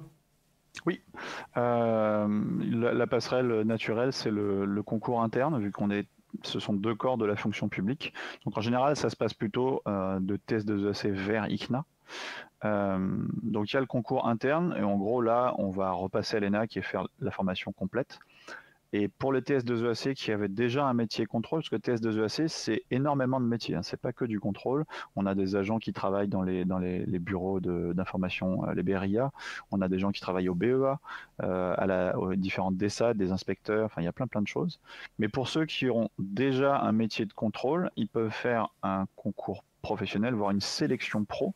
Et là, la formation, elle est raccourcie. On se dit, on se base sur leurs acquis de contrôleur à Toussul-Noble ou Meaux, et on complète ça pour avoir de quoi faire du contrôle, notamment du radar, sur des terrains plus gros. D'accord. Alors, on parle de formation, là, je pense que c'est peut-être le moment de faire un petit zoom sur cette formation. Comment est-ce qu'on y rentre? Combien de temps ça dure? Est-ce qu'il y a des prérequis pour entrer dans cette formation? Qu'est-ce qu'elle apporte? Oui. Alors, la formation, elle dure 3 ans. Alors, j'ai été obligé d'aller chercher des anti-sèches. Il y en a sur le site de... Bah oui, je vais expliquer pourquoi. Ça se trouve sur le site de l'ENAC, et puis les gens qui sont en prépa, là, ils reconnaîtront peut-être le format des plaquettes de l'ENAC. Donc, c'est des petites plaquettes comme ça, avec du bleu en bas et une couleur différente, là, avec le type du concours. Et j'ai été chercher des anti-sèches parce que la formation, elle a changé entre le moment où moi, je suis sorti en 2003 et aujourd'hui. Maintenant, c'est un master. Et donc le contenu exact, le déroulé exact de la formation a un tout petit peu changé. Les prérequis, c'est globalement les mêmes, c'est-à-dire c'est sur niveau Bac+2. Alors il y a un nombre de crédits ECTS, je ne sais pas exactement ce que c'est, j'en suis désolé, mais il faut savoir que dans les promos à l'époque, 95 à 99% des entrants sortaient de classe préparatoire. Il y a être âgé de moins de 26 ans, jouir de ses droits civiques, pas de casier judiciaire, etc. Donc ça, c'est pour y entrer. C'est un concours, donc des fois, il y a 150 places, des fois, il y en a 30. Il y a des inscrits à l'époque, on était, je crois que c'était 2500 inscrits pour 60 places l'année où je l'ai passé. Donc ça, c'est très, très variable. Et ensuite, la formation dure 3 ans, avec dedans différentes phases pour la théorie nécessaire, donc de la réglementation, des petites simulations de contrôle aérien avec 3-4 avions qui sont joués par des pilotes, ce qu'on appelle des pilotes éco-radar dans une pièce à côté, pour apprendre vraiment les bases du métier. Pour apprendre les bases du métier sur Simu. On a un stage de pilotage. On estime que un contrôleur qui sait comment vole un avion, c'est mieux. Oui. Donc, accessoirement. Ouais. Alors, le PPL théorique est obligatoire. C'est en gros, c'est un partiel. La pratique, on peut pas obliger tout le monde à ne pas être malade en avion, par exemple. Donc ça, c'est facultatif. Mais on a ce stage-là. On a le stage de découverte en aéroport. On a un stage de 6 semaines. Alors maintenant, je crois que c'est 2 fois 3 semaines en pays anglophone, parce que l'anglais, c'est complètement crucial. Donc, on nous envoie pratiquer l'anglais. Et on est affecté à notre poste à peu près à moitié de la scolarité. Donc à la moitié, on a une liste de postes qui sortent, c'est au classement, le premier choisit en premier, le dernier ne choisit pas. Et là, ces gens-là, ensuite, ils partent de l'ENAC, ils vont travailler, passer une première qualif, éventuellement, s'il y en a. Ils reviennent à l'ENAC faire leur diplôme pour obtenir leur master, présenter leur mémoire, et là, ils repartent sur leur poste définitivement. D'accord. Bon, voilà, on a le déroulé... Le déroulé classique. Alors, je crois que c'est Greg qui nous disait 120... N'hésitez pas, enac.fr, il y a tout ça en PDF là-dessus si vous voulez plus d'infos. Voilà. 120 ECTS, c'est Bac+2, apparemment. D'accord, voilà, ça correspond tout à fait. Voilà. Moi, dans notre promo, je crois qu'il y avait une personne qui était en Bac+2 fac, mais sinon tout le reste c'était de la prépa. Ok. Alors, tant qu'on est sur la formation, on va parler un peu rémunération. Ce sont des grilles de salaire qui sont encadrées, déposées. Vous savez déjà combien vous allez gagner en fonction des postes que vous faites. Votre évolution, elle est déjà prévue ? C'est tout à fait décrit dans un arrêté quelque part. Il y a aussi un petit résumé dans la plaquette là. Ça va dépendre. Alors nous notre promotion elle se fait à l'ancienneté. Alors l'avantage c'est qu'il n'y a pas de discrimination homme-femme déjà, ça c'est un bon truc à savoir. Et ensuite c'est une grille d'évolution en fonction de la qualif et puis à l'ancienneté. Et les centres de contrôle sont répartis dans différents groupes de taille et donc de complexité plus ou moins quoi. Donc dans le groupe A on trouve les plus gros terrains et les centres de contrôle en route et la rémunération va croissant des plus petits vers les plus gros quoi. Et donc après alors ça va là qu'est-ce qu'ils nous disent rémunération brute en 3e année, donc on est rémunéré dès l'entrée en école hein. Ça peut être un facteur. Donc formation payée. Ouais, formation payée. Rémunération mensuelle brute d'un élève ICNA première année environ 1700 €, deuxième année 2000, troisième année 2500. Alors ça a un coût, c'est-à-dire que dès qu'on s'engage là-dedans, on s'engage à servir l'État pour 10 ans, donc 3 ans d'école plus 7 ans. Sinon, il faut éventuellement rembourser si on décide de s'arrêter à mi-chemin. Mais sinon, la formation est rémunérée, oui. Ok. Et après, en poste, on a un ordre d'idée à peu près de... là, ça peut aller de... Alors, actuellement, moi, dans ma classe d'âge et d'ancienneté, on est à 6500 € net. Et donc les plus petits terrains, je ne sais pas exactement quel est l'écart. Il doit peut-être y avoir, j'ai envie de dire à vue de nez, 1500 € d'écart peut-être avec des plus petits centres. Mais là, je suis pas très sûr parce que je n'ai pas encore mis les pieds sur un autre centre que CDG. Et l'écart se justifie, comment dire, par le facteur stress, enfin on va dire la charge de travail qui est différente? Ouais, la charge de travail essentiellement, ouais, la charge de travail, la complexité à l'instant T. Je pense que c'est assez intuitif, en tout cas j'espère, de se dire que gérer 36 arrivées pendant 1 heure et où gérer 50 avions sur la journée, c'est pas tout à fait la même chose. Donc ouais, pour moi la justification elle est là. Et puis il y a aussi le fait de faire des nuits. Nous, nos nuits, elles sont vraiment intenses. Quand on me demande c'est quoi le code trafic à CDG, bah, c'est entre 1h30 et 3h30 du matin, quoi. Le reste du temps, ça redescend pas beaucoup en fait. Ah oui, d'accord. Donc tout ça se vaut. Ouais. Ok. Effectivement, donc Looping qui dit si tu décides de changer de terrain, donc ton salaire va évoluer, augmenter ou diminuer en fonction de là où tu choisis. Absolument. C'est ok. Prévu. Voilà. Allez, on continue. Les questions, n'hésitez pas encore à en poser, il n'y a aucun problème. Quel est ton poste préféré? Je pense que c'est le secteur départ, c'est-à-dire on est donc dans la salle d'approche, on reçoit les avions qui viennent de décoller, la tour leur dit contacter le départ, et là on les séquence, on les éparpille vers leur point de sortie avant de les transférer à Paris Contrôle. J'aime bien ce secteur parce que alors le piège c'est que ça peut nous exploser la figure très très vite parce que le secteur départ on fait le départ de CDG mais aussi le départ du Bourget qui est en fait quasiment une troisième piste pour nous, vu sa proximité.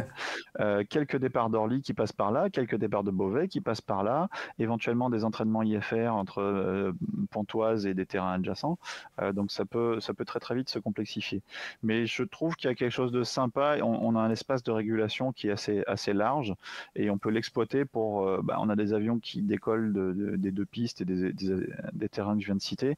Et il faut les mettre sur une belle séquence de 8000 nautiques les uns derrière les autres avant de les shooter à Paris. Et je trouve que c'est assez gratifiant de faire ça. C'est un peu la même technicité que de les faire intercepter un ILS à 3 nautiques les uns des autres en approche. Mais je sais pas, il y a quelque chose dans peut-être les performances aussi, parce que tout le monde est en phase de décollage. C'est plutôt là qu'on a toute la patate dispo. Et donc, moi, j'aurais tendance à dire que c'est ce secteur-là. Ok. Le seul bémol, c'est qu'on ne voit pas les avions parce qu'on est dans la salle d'approche et moi, je veux voir mes avions. Ah, ouais, ça c'est notre histoire. Alors justement, on parle de vision, de voir les avions et de travailler sur du matériel moderne. Est-ce que ce qui existe aujourd'hui, je pense à nos amis qui peuvent être sur Ivao, sur VATSIM et qui s'amusent à ça, est-ce que c'est finalement aussi réel que ce qui existe dans la vraie vie ?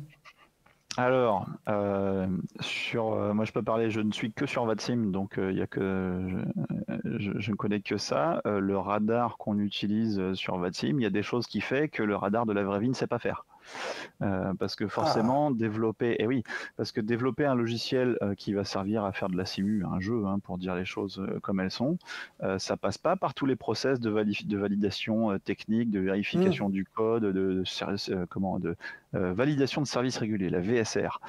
Toutes ces choses-là, ça a un coût, ça prend du temps, et donc faire des évolutions techniques sur nos systèmes, ça prend très très longtemps. Donc par exemple, tout ce qui est ACDG, tout ce qui est liaison de données entre nos systèmes et les systèmes des voisins, c'est très très peu développé, alors que dans les simus, ça marche direct, quoi. Ouais. Donc, en revanche, alors il y a des gens qui font ça très très bien, que je salue d'ailleurs, la French VSSC s'ils nous regardent, mais il y a des gens qui reproduisent avec une très très grande fidélité le fond de carte de nos radars pour que ça ressemble vraiment. Et du coup, quand je me prends au jeu, que j'y vais un peu, que je fais ça en simu, ouais, ça me change pas trop du boulot, c'est vraiment c'est très très ressemblant, quoi. Et on a de l'autre côté aussi des pilotes, n'est-ce pas Pierre, qui font ça, qui mettent le sérieux qu'il faut, qui apprennent, et donc on se retrouve dans un truc qui est quand même vraiment assez réaliste, au final. D'accord, ok. Et bienvenue Capitaine Pampa qui vient d'arriver. Bonsoir à toi, bienvenue dans la zone aéro. Donc, justement. Je reconnais. Alors, quel est l'intérêt, on va dire, toi qui es sur VATSIM, tu viens de nous le dire, de te remettre dans le boulot après le boulot? C'est une question Oui, piège. je l'attendais. Alors déjà, je pense qu'il y a, si je réfléchis 2 secondes, il y a un petit aspect retour aux sources, parce que c'est sur ce réseau-là que moi j'ai découvert le métier. J'étais en prépa à l'époque, je faisais du simu et puis un jour je me suis dit tiens, sur ce réseau-là, ça s'appelait Satco à l'époque parce que je suis pas jeune, il y a aussi des gens qui simulent le contrôle et donc je me suis inscrit sur ce truc-là et j'ai essayé de faire du contrôle et je me suis dit oh la vache c'est super sympa et je m'y suis mis. Et d'ailleurs pour l'anecdote, je continue à en faire un peu quand j'étais à l'ENAC en formation. Et je vois un nom de francophone qui faisait le secteur d'à côté. Je dis salut, t'es français? Ouais, tu fais quoi? Bah, je suis à l'ENAC et il est rentré à l'ENAC l'année d'après. Ah oui, d'accord. Donc il y a ce petit côté, bah, je retourne par là où j'ai commencé. Et puis quelque part, j'ai découvert quand il y avait la bande-annonce de Flight Sim 2024 là tout à l'heure, quand le 2020 est sorti, donc il y a un peu moins de 4 ans maintenant, j'ai redécouvert parce que je m'étais un petit peu éloigné de la simu. Je m'y suis replongé avec plaisir. J'ai découvert une communauté de gens vraiment super sympa. Je me suis repris au jeu et bah, j'essaye de contribuer. C'est-à-dire quand ils organisent des événements, par exemple, dire tiens bah, ce soir on ouvre un maximum de positions à Paris. Bah, je leur dis bah moi je veux bien aider. Voilà si vous me mettez où vous voulez. Des fois je fais rien du tout. Des fois on me dit tiens vas-y fais du départ justement ou fais de l'approche et voilà je contribue au truc. C'est une façon de ouais, j'ai envie de dire quasiment rendre service. Voilà. C'est la même chose, quoi. Il y a tellement de pilotes qui ont envie d'avoir du contrôle en face. Je dis, bah, moi, je sais faire ça, je vais essayer de le rendre un peu, puis je donne des petits conseils. Je dis, tiens, nous, on fait ça plutôt comme ça, etc. Je trouve cet aspect-là éducatif de la communauté super intéressant. Et donc, je suis très content d'être retombé là-dedans il y a 4 ans. Et tes fonctions professionnelles qui sont connues maintenant, est-ce que elles ont un poids plus important justement face aux personnes qui sont passionnées par le réseau mais qui ne sont pas forcément pros au sein de VATSIM? Ah bah oui, c'est-à-dire que j'ai pas eu à passer tous les examens pour avoir le rating de contrôleur max. Déjà, c'est déjà un bon point. Ouais. Oui, parce que la formation, c'est pris très au sérieux. Donc la formation de contrôleur virtuel, elle est assez longue et assez dense, elle aussi, mine de rien. Donc oui, il y a ce poids-là. Et quand je dis, ben non, en fait, c'est pas comme ça que ça marche. Les gens ont plutôt tendance à m'écouter. De même que quand c'est un pilote pro qui parle, bah, les gens ont tendance à les écouter pour des questions de pilotage. Alors, donc, Pierre m'a convaincu. Je me suis inscrit sur VATSIM, on m'a dit il faut revenir dans 26 ans. Donc, j'exagère, mais voilà. Ah, pour le contrôle. Voilà, pour le contrôle. Ouais, apparemment la liste est longue, mais du coup c'est très bien d'avoir ce témoignage qui montre que ça peut être une porte ouverte et un tremplin pour essayer de découvrir justement ce métier-là. Ah, ça peut complètement. Ouais. Et puis je crois, j'ai entendu parler là évidemment il y a des gens dans cette communauté qui visent l'aviation à un but pro, et les compagnies aériennes aussi commencent à se rendre compte que quand c'est fait proprement, la simu, c'est pas juste jouer dans son coin à la maison. Et il y a des compagnies qui posent la question sur des dossiers de recrutement, dire combien d'heures vous avez de simu, et donc j'imagine qu'après dans les entretiens ça doit venir sur le tapis et ça peut jouer. Bien sûr. On salue 2 personnes qui sont arrivées pendant notre échange, Flying Shelby et Chris Kaelo, qui sont arrivés tout à l'heure. Soyez les bienvenus, évidemment, dans la zone aéro. Question de MLN 208. C'est le système COTRA à CDG, point d'interrogation. Et est-ce qu'on peut détailler un petit peu, pour ceux qui ne connaissent pas ces termes? Alors COTRA, si je ne m'abuse, c'est CAU d'ailleurs, CAUTRA, et c'est un logiciel qui tourne en tâche de fond derrière les radars et le traitement du plan de vol en fait. Donc c'est le cœur, le centre névralgique de tous nos systèmes. S'il n'y a pas de COTRA, on ne voit plus rien sur les radars, en gros. Ouais.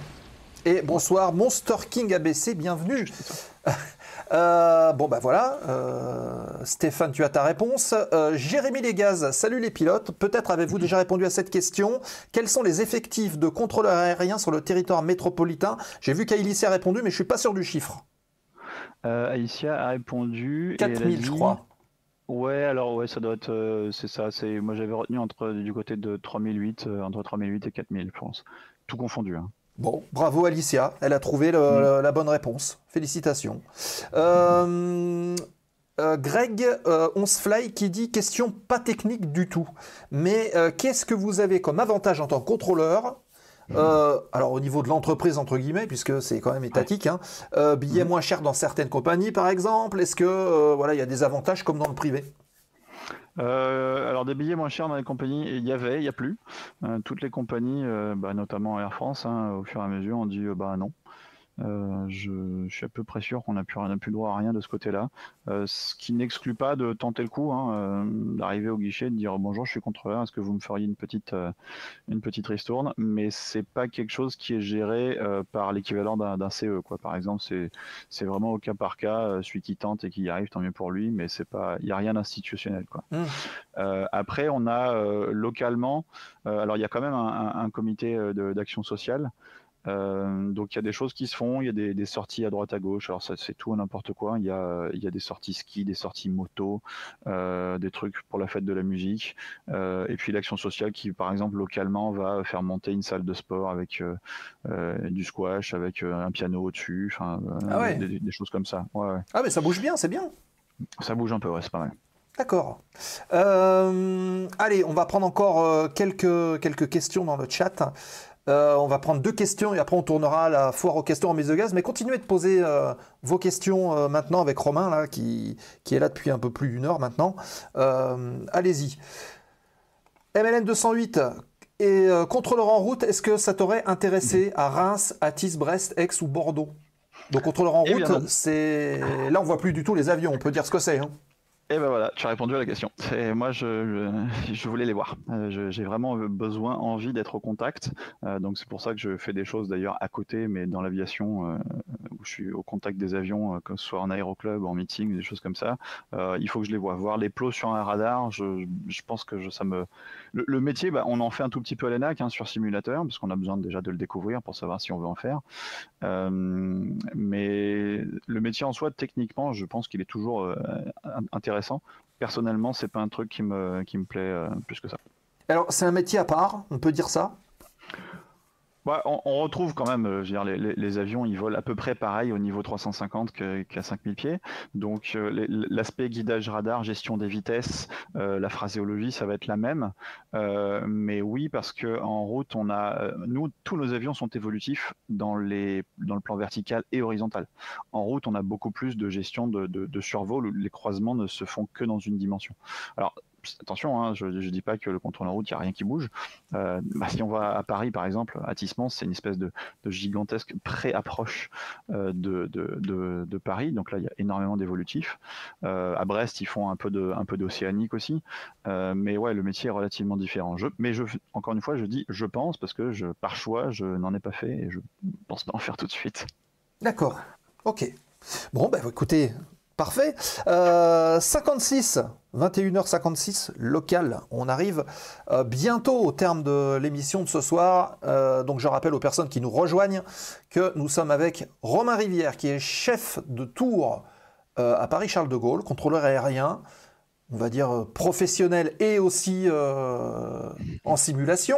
Voilà. Donc s'il y a des gens qui sont intéressés par ça, n'hésitez pas à le faire. Et je pense que Pierre peut aussi, pourquoi pas, mettre le lien du site qui vous emmène justement vers ces plateformes de simulation. Au contraire. Je vous propose tout de suite de tourner la dernière page de l'émission, c'est-à-dire la foire aux questions remise de gaz. On se laisse 5-10 minutes pour aborder, si vous avez des dernières questions, c'est maintenant qu'il faut les poser. Et on en discute juste après le jingle.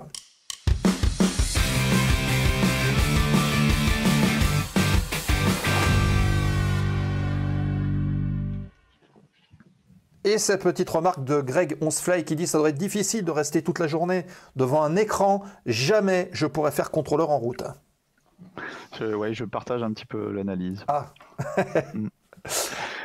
Allez, vos dernières questions dans la zone aéro de ce soir avec Ménie Clearway qui pose cette question. À quel point le stress est-il difficile à gérer? Est-ce que tu as une anecdote, tiens? Anecdote de stress. Alors je pense qu'on a tous connu des moments plus ou moins chauds. On va toucher du bois, rien de grave, mais des moments où la pression monte parce qu'il y a un truc qui s'est pas passé comme prévu. Le stress, c'est alors on apprend à gérer le stress, à savoir comment se manifeste le stress. Ça fait partie des FH, des facteurs humains, qui est quelque chose d'extrêmement important dans nos métiers de l'aviation.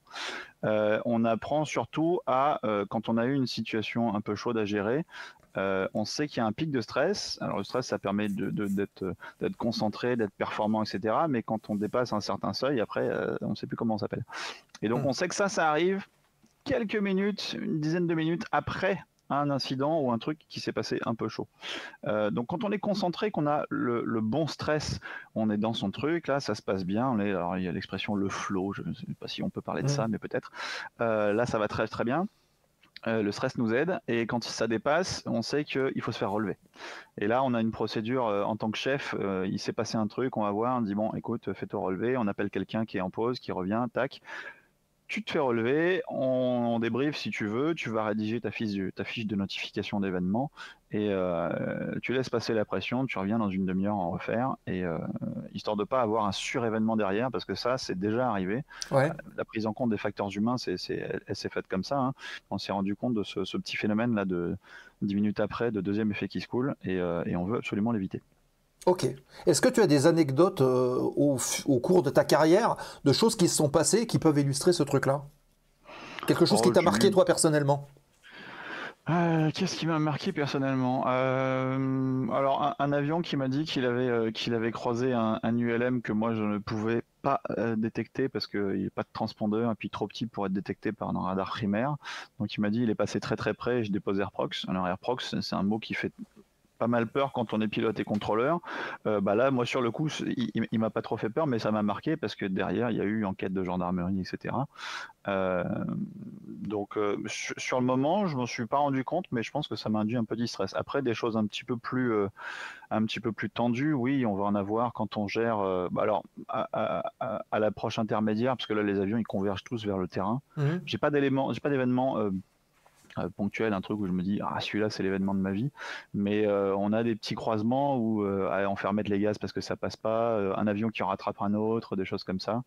Alors si, je vais en avoir un qui m'est arrivé là il y a pas très très longtemps, une remise de gaz qui s'est passée côté bord, l'avion n'était pas stabilisé, et c'est une situation qu'on n'aime pas du tout, où on est face à l'est, donc on décolle, il se pose en 0,8 droite, il remet les gaz, un décollage en 0,8 gauche, donc ça veut dire que les avions là ils sont séparés de 384 mètres, c'est pas beaucoup. Ah oui. Et juste à droite, un décollage du Bourget. Donc là, on a 3 avions qui sont comme ça, là, et qui essayent tous de monter. Et donc là, petit coup de stress, on se reconcentre un coup, on met un niveau par-ci, un câble par-là, on met tout le monde à des altitudes différentes, histoire de confirmer que tout le monde, que personne ne se rentrera dedans. Et là, une fois que c'est géré, bon, c'est bon, allez, une relève s'il vous plaît. Je vais un café. et je reviens un quart d'heure, une demi-heure plus tard. Oui. Ah d'accord, ok. Je pensais aussi peut-être à des traumatismes, des choses un peu plus dark. Il y a une vingtaine d'années, par exemple, les gens qui ont suivi le crash du Concorde au moment où il est parti de Roissy, ça doit marquer quand même une carrière, tout ça. Oui. Moi, j'en ai croisé de ces gens-là parce que je suis arrivé juste après. Je suis rentré à CDG en novembre 2001. Donc les gens qui ont vécu Concorde y étaient encore, et j'étais en service un jour où il a fallu, pour les besoins de l'enquête, faire une reconstitution. Donc mettre les mêmes gens dans les mêmes avions, dans les mêmes positions de contrôle, et tout refaire pour voir s'ils se souvenaient de trucs différents, pour les besoins de l'enquête. Je ne sais plus exactement quel était le motif. Et là, ouais, on sentait que les gens sur place étaient dans un état un peu second quand même. Ouais. C'était pas marrant du tout. Ok. Merci pour ce petit partage. Mini Clearway, alors non, ça on l'a déjà posé. Hop, c'est la question suivante qui s'affiche ici. Voilà. Looping, jeudi dernier, j'ai pris Air Mauritius. On a attendu 5 minutes que notre porte se libère à Charles de Gaulle en plein sur un taxiway. Est-ce que ça arrive souvent? Et à quel point est-ce que c'est gênant pour les personnes qui se chargent du sol? Oui, ça arrive assez fréquemment, et oui, c'est gênant. Ça va dépendre où, dans quelle configuration on est, parce qu'on a le terrain, il est fait pour que les avions circulent, il n'est pas fait pour les stocker sur les taxiways. Donc quand on a un ou deux, ça va. Mais par exemple, on peut avoir des situations de vent particuliers au-dessus de l'Atlantique, où les transatlantiques arrivent beaucoup plus tôt que prévu, parce que les vents ont été forts et favorables. Et là, on se retrouve avec une demi-douzaine de vols qui sont arrivés 20 minutes avant que le collègue sur la porte libère pour faire lui son vol départ. Et là, ça peut être assez pénible. Ouais. Mais malheureusement, ça arrive assez fréquemment. Donc on essaye de voir déjà qui est le poste, à quelle heure part le collègue dessus. Si c'est Air France, typiquement, on leur dit, là, il y a quand même 40 minutes d'attente de parking, est-ce qu'ils ne pourraient pas aller sur un autre point? On essaie de gérer ça comme on peut. En été, on peut mettre les avions, on a des endroits pour faire le dégivrage en hiver. On a 4 baies à chaque seuil de piste. 4, c'est comme ça. Et on peut mettre les avions dedans quand les baies sont inactives. Ça fait un bon endroit pour stocker un avion en attendant que le parking soit libre. Ok, donc c'est quelque chose qui est tout à fait commun, on va dire. Ça peut arriver. Oui, c'est relativement commun. Oui, j'en ai eu 3 ce matin. Ah voilà. Question de MLN, alors c'est un peu personnel, est-ce que tu connais Thomas B et Gilles L? Alors Gilles L, j'en ai connu un, Thomas B, j'en connais déjà 2, donc... Voilà, donc on peut dire oui. Après, c'est vrai que sur 250 à Roissy, ça fait beaucoup. Oui, les Thomas B, j'en ai un qui est à Roissy, un autre qui n'y est plus, et le Gilles L, il est parti il y a un moment. Voilà. Le monde est petit d'ailleurs aussi dans le contrôle aérien, parce qu'on dit au niveau des pilotes c'est petit, mais dans le contrôle aérien aussi. Oui, relativement, dans l'aviation de façon générale. Ouais. Des gens, moi, alors de ma promo, j'en ai un qui est passé chez Air France. Dans mon équipe, il y en a 2 qui l'ont fait. On se reconnaît, les voit, on se croise sur des petits aérodromes pour faire du tagazou, on se croise en meeting parce qu'il y a quand même dans les pilotes de démonstration, il y en a une bonne proportion qui sont des pilotes Air France, par exemple. Donc ouais, c'est sympa, c'est une grande famille étendue. Tiens, je pose une question, justement, tu parlais de voler, puisque tu voles aussi. Tu voles sur quel avion et qu'est-ce qui te fait plaisir de voler en aviation légère? Alors j'y restreins un peu là parce que le prix de la gaz fait beaucoup réfléchir. Par exemple, je faisais du Cirrus jusqu'à il n'y a pas si longtemps, mais consommer 55-60 litres à l'heure, ça se sent sur le porte-monnaie à la fin. Donc là, je suis resté sur des trucs classiques, Cessna 172, ça marche relativement bien, c'est à peu près économique. Et ce qui me plaît, c'est d'être en l'air en fait. Je fais l'effort conscient parce que j'ai cette chance d'avoir commencé ça assez tôt, et je fais l'effort conscient quand je suis là, qu'il fait beau, que je regarde autour de moi, je dis mais tu voles. Et ça, c'est cool. Ouais. Ok. J'entends rien qui nous pose cette question. Trump, alors il a modifié derrière en Biden. Biden est venu et il faut vider tout le ciel. Comment est-ce qu'on gère ça quand on est à vous poste? Alors tout le ciel, peut-être pas jusque là. Moi j'étais pas là le jour où il est arrivé, mais on sait faire. Alors en général c'est pour ça qu'ils vont à Orly. Ils ont un pavillon de réception qui est beaucoup mieux dimensionné que celui de Roissy. Et comment on gère? On dit aux avions d'attendre un petit peu.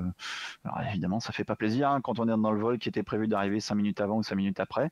Mais on ouvre les fameux stacks, donc les piles d'attente, les secteurs d'attente. On fait tourner les avions là-dedans jusqu'à ce qu'on puisse reprendre les activités normales. Mais c'est quelque chose qui est connu et il y a une procédure qui est parfaitement existante, quoi.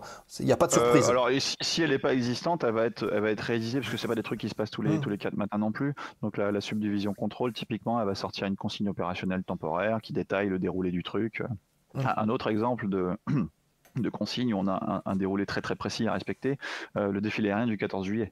Le 14 juillet, ça impacte complètement les aéroports parisiens.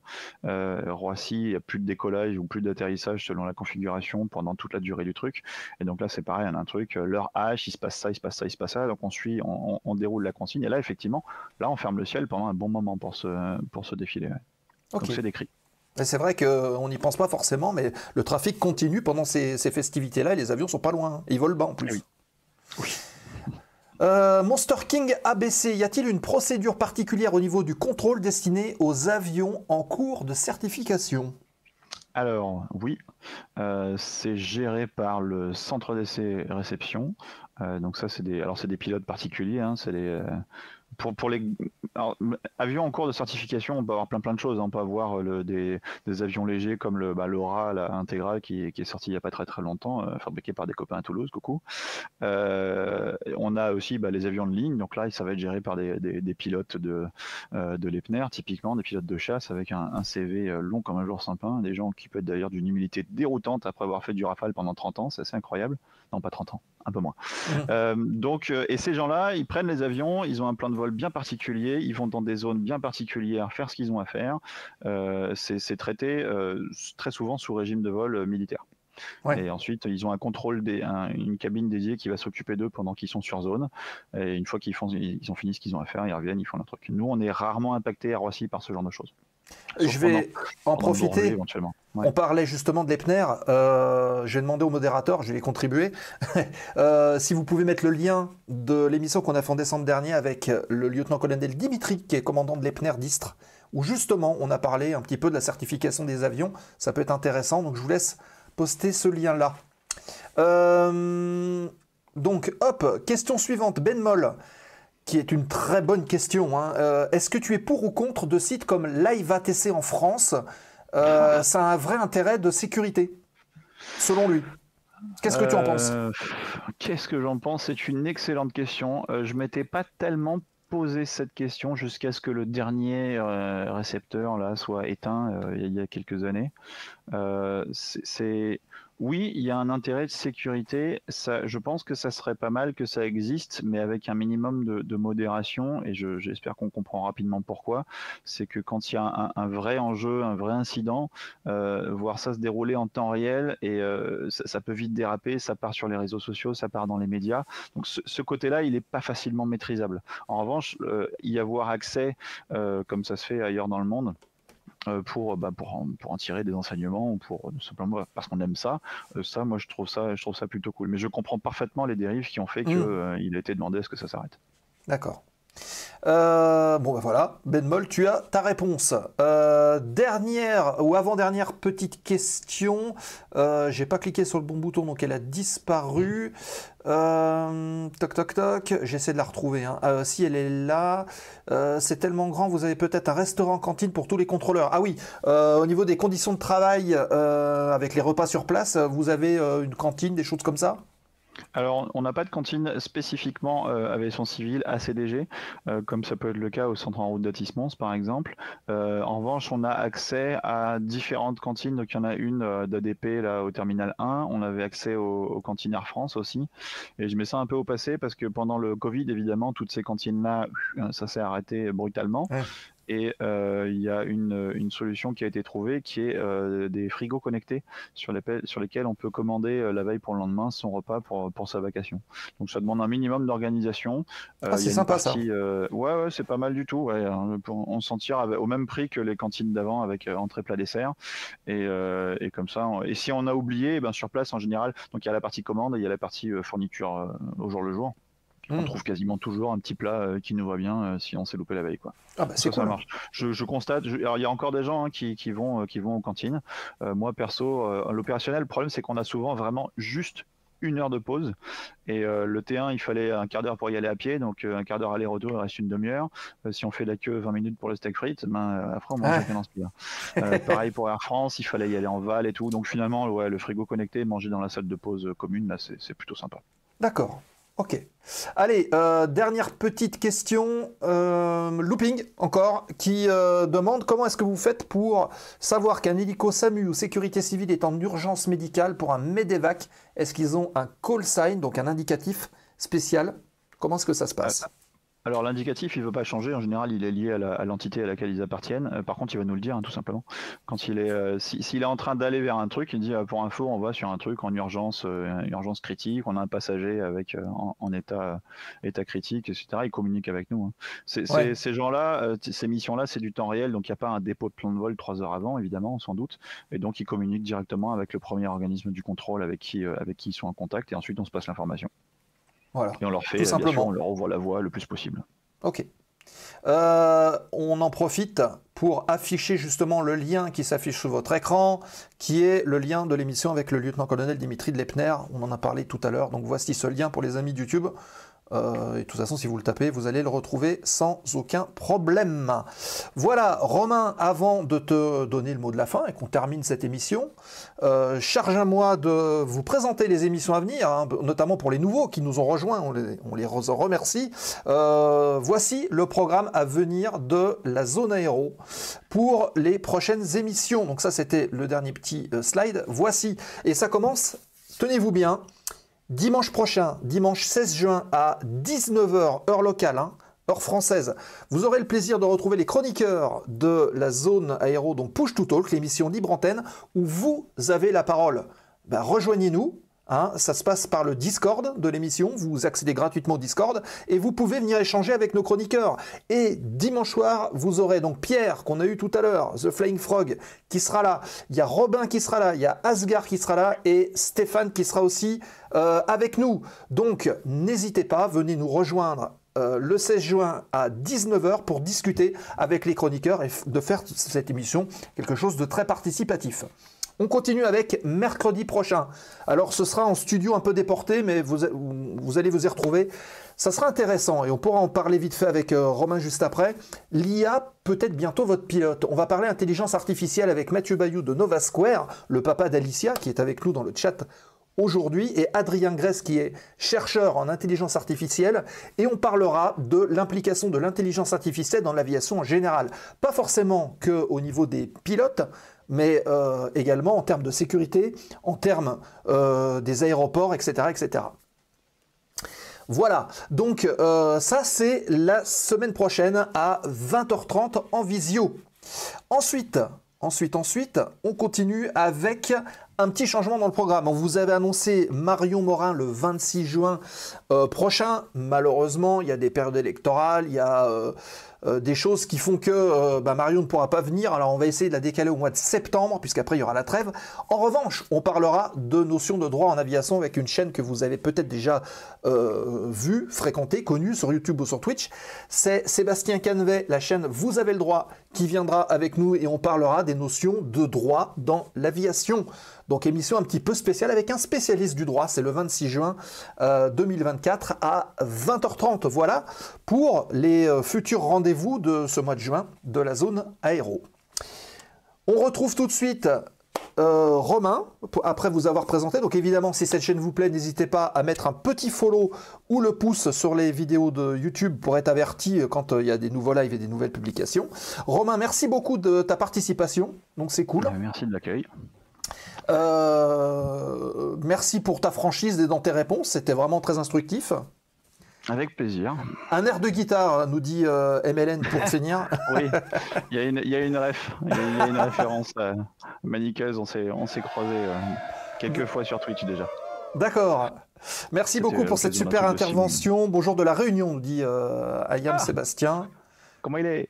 Voilà, merci beaucoup. Je vous rappelle, vous avez des points de chaîne, des amis. Sur les points de chaîne, vous pouvez envoyer des applaudissements à l'invité. N'hésitez pas à le faire. Ovation, par exemple, comme Jordan qui vient d'envoyer. Tout ça. Merci beaucoup. Dans quelques instants, alors oui, hop, je reprends mes petites fiches. Voilà, tout le monde t'applaudit. Merci Nestor Bidule, merci Captain Pampa. Le programme, on en a parlé. Je vous rappelle que depuis cette nuit, vous avez le replay de l'émission il y a 15 jours avec Lucie Tost, qui est aujourd'hui copilote sur Boeing 777, grande compagnie nationale. C'était super sympa cet échange, donc n'hésitez pas à aller la voir, elle est en ligne. Merci beaucoup pour le passage bas, là, Free Flight, le low pass. Alors Romain, tu les entends pas, mais il déclenche des petites animations sonores. YouTube, on en a parlé, de mettre des likes, de faire le relais des vidéos. Les réseaux sociaux, vous les avez aussi sur l'écran de fin pour nous retrouver et retrouver les publications des programmes. Le podcast, le lien s'affiche. Merci Julot. Vous avez la possibilité de retrouver les émissions de la zone aéro en audio. Donc ça, c'est sur toutes les bonnes plateformes de podcast. La boutique sur le site lazoneaero.fr pour les goodies comme les mugs et compagnie qui sont à votre disposition. Le Discord pour nous rejoindre en push to talk et continuer les échanges pendant toute la semaine. Serveur qui vous est dédié pour les échanges. Et puis enfin le Patreon, la page Patreon pour soutenir le travail de la zone aéro et faire proroger les émissions, etc. La chaîne Twitch de notre cher Romain. Ah oui, De Gaulle approche. Il l'a posté. D'accord. Et ben tu vois, je ne savais pas, on n'en a pas parlé, mais je ne savais pas qu'il y avait De Gaulle approche en chaîne Twitch. Bah oui, je fais un peu de VATSIM, hein, typiquement, soit du pilote, soit du contrôleur, ça dépend. Avec Shelby que je salue, avec Pampa, avec pas mal de gens qui sont passés, c'était très très cool. Très bien. Et ben un petit shoot out les amis sur la chaîne De Gaulle approche, comme ça s'affiche et tout le monde peut cliquer dessus pour aller voir. Ah oui, il y a une petite faute sur le programme, c'est Stéphane de MLN. Désolé, tout le monde te connaît de toute façon, apparemment. Voilà. Donc dans quelques instants, on va faire un petit raid. Je ne sais pas encore, mais vous connaissez le principe. Hein, dès qu'on arrive sur une chaîne, alors attendez, je vais regarder tout de suite, comme ça en même temps on va pouvoir l'annoncer. Hop, je clique ici. Ah tiens, il y a notre ami Dreamercaster qui est en ligne et qui va à Marrakech depuis Beauvais en flight sim. Ça peut être marrant d'aller le voir et de lui faire un petit coucou. Ça fait longtemps qu'on n'a pas été le voir. Notre ami Dreamercaster, en plus il a 5 personnes. Bah oui, on va aller tous chez Dreamercaster. Qu'est-ce qu'on peut lui dire, Romain, à Dreamercaster en arrivant? On trouve une petite trêve sympa à lui envoyer? Bah ça dépend, il en est où de son vol là? Ah, ça je sais pas. Et j'ai pas les moyens de le voir, ça fait 1h17 qu'il stream, donc à mon avis il a déjà décollé, il doit être en croisière quelque part. Oui, s'il est en croisière, il est dans un secteur que je maîtrise pas forcément, mais non là, comme je fais pas d'en route, malheureusement je vais pas l'avoir là, je suis désolé. Ouais, on peut lui dire qu'il a la clairance d'approche. Ouais, on peut le dire direct Marrakech, contacter De Gaulle approche. Ouais. Voilà, direct Marrakech. Voilà, ben voilà, tout le chat, dès qu'on arrive chez Dreamercaster, vous tapez direct Marrakech. Voilà, vous spammez son chat direct Marrakech avec les icônes de la zone aéro. Merci à vous. Romain, on se retrouve dans un instant pour un petit débrief entre nous. Je vous laisse avec le générique. Fly safe pour ceux qui volent. Rendez-vous la semaine prochaine dans la zone aéro. Et encore une fois, merci à vous tous pour votre fidélité. On était nombreux et ça fait bien plaisir. Bonne fin de soirée. Merci Romain. Ciao, ciao. Merci Master Jedi Twitch pour nous avoir suivis. Et rendez-vous donc mercredi prochain et dimanche, évidemment, dimanche 19h dans Push to Talk. Salut les amis, bye bye. La zone aéro, l'émission. Ladies and gentlemen, this is your captain speaking.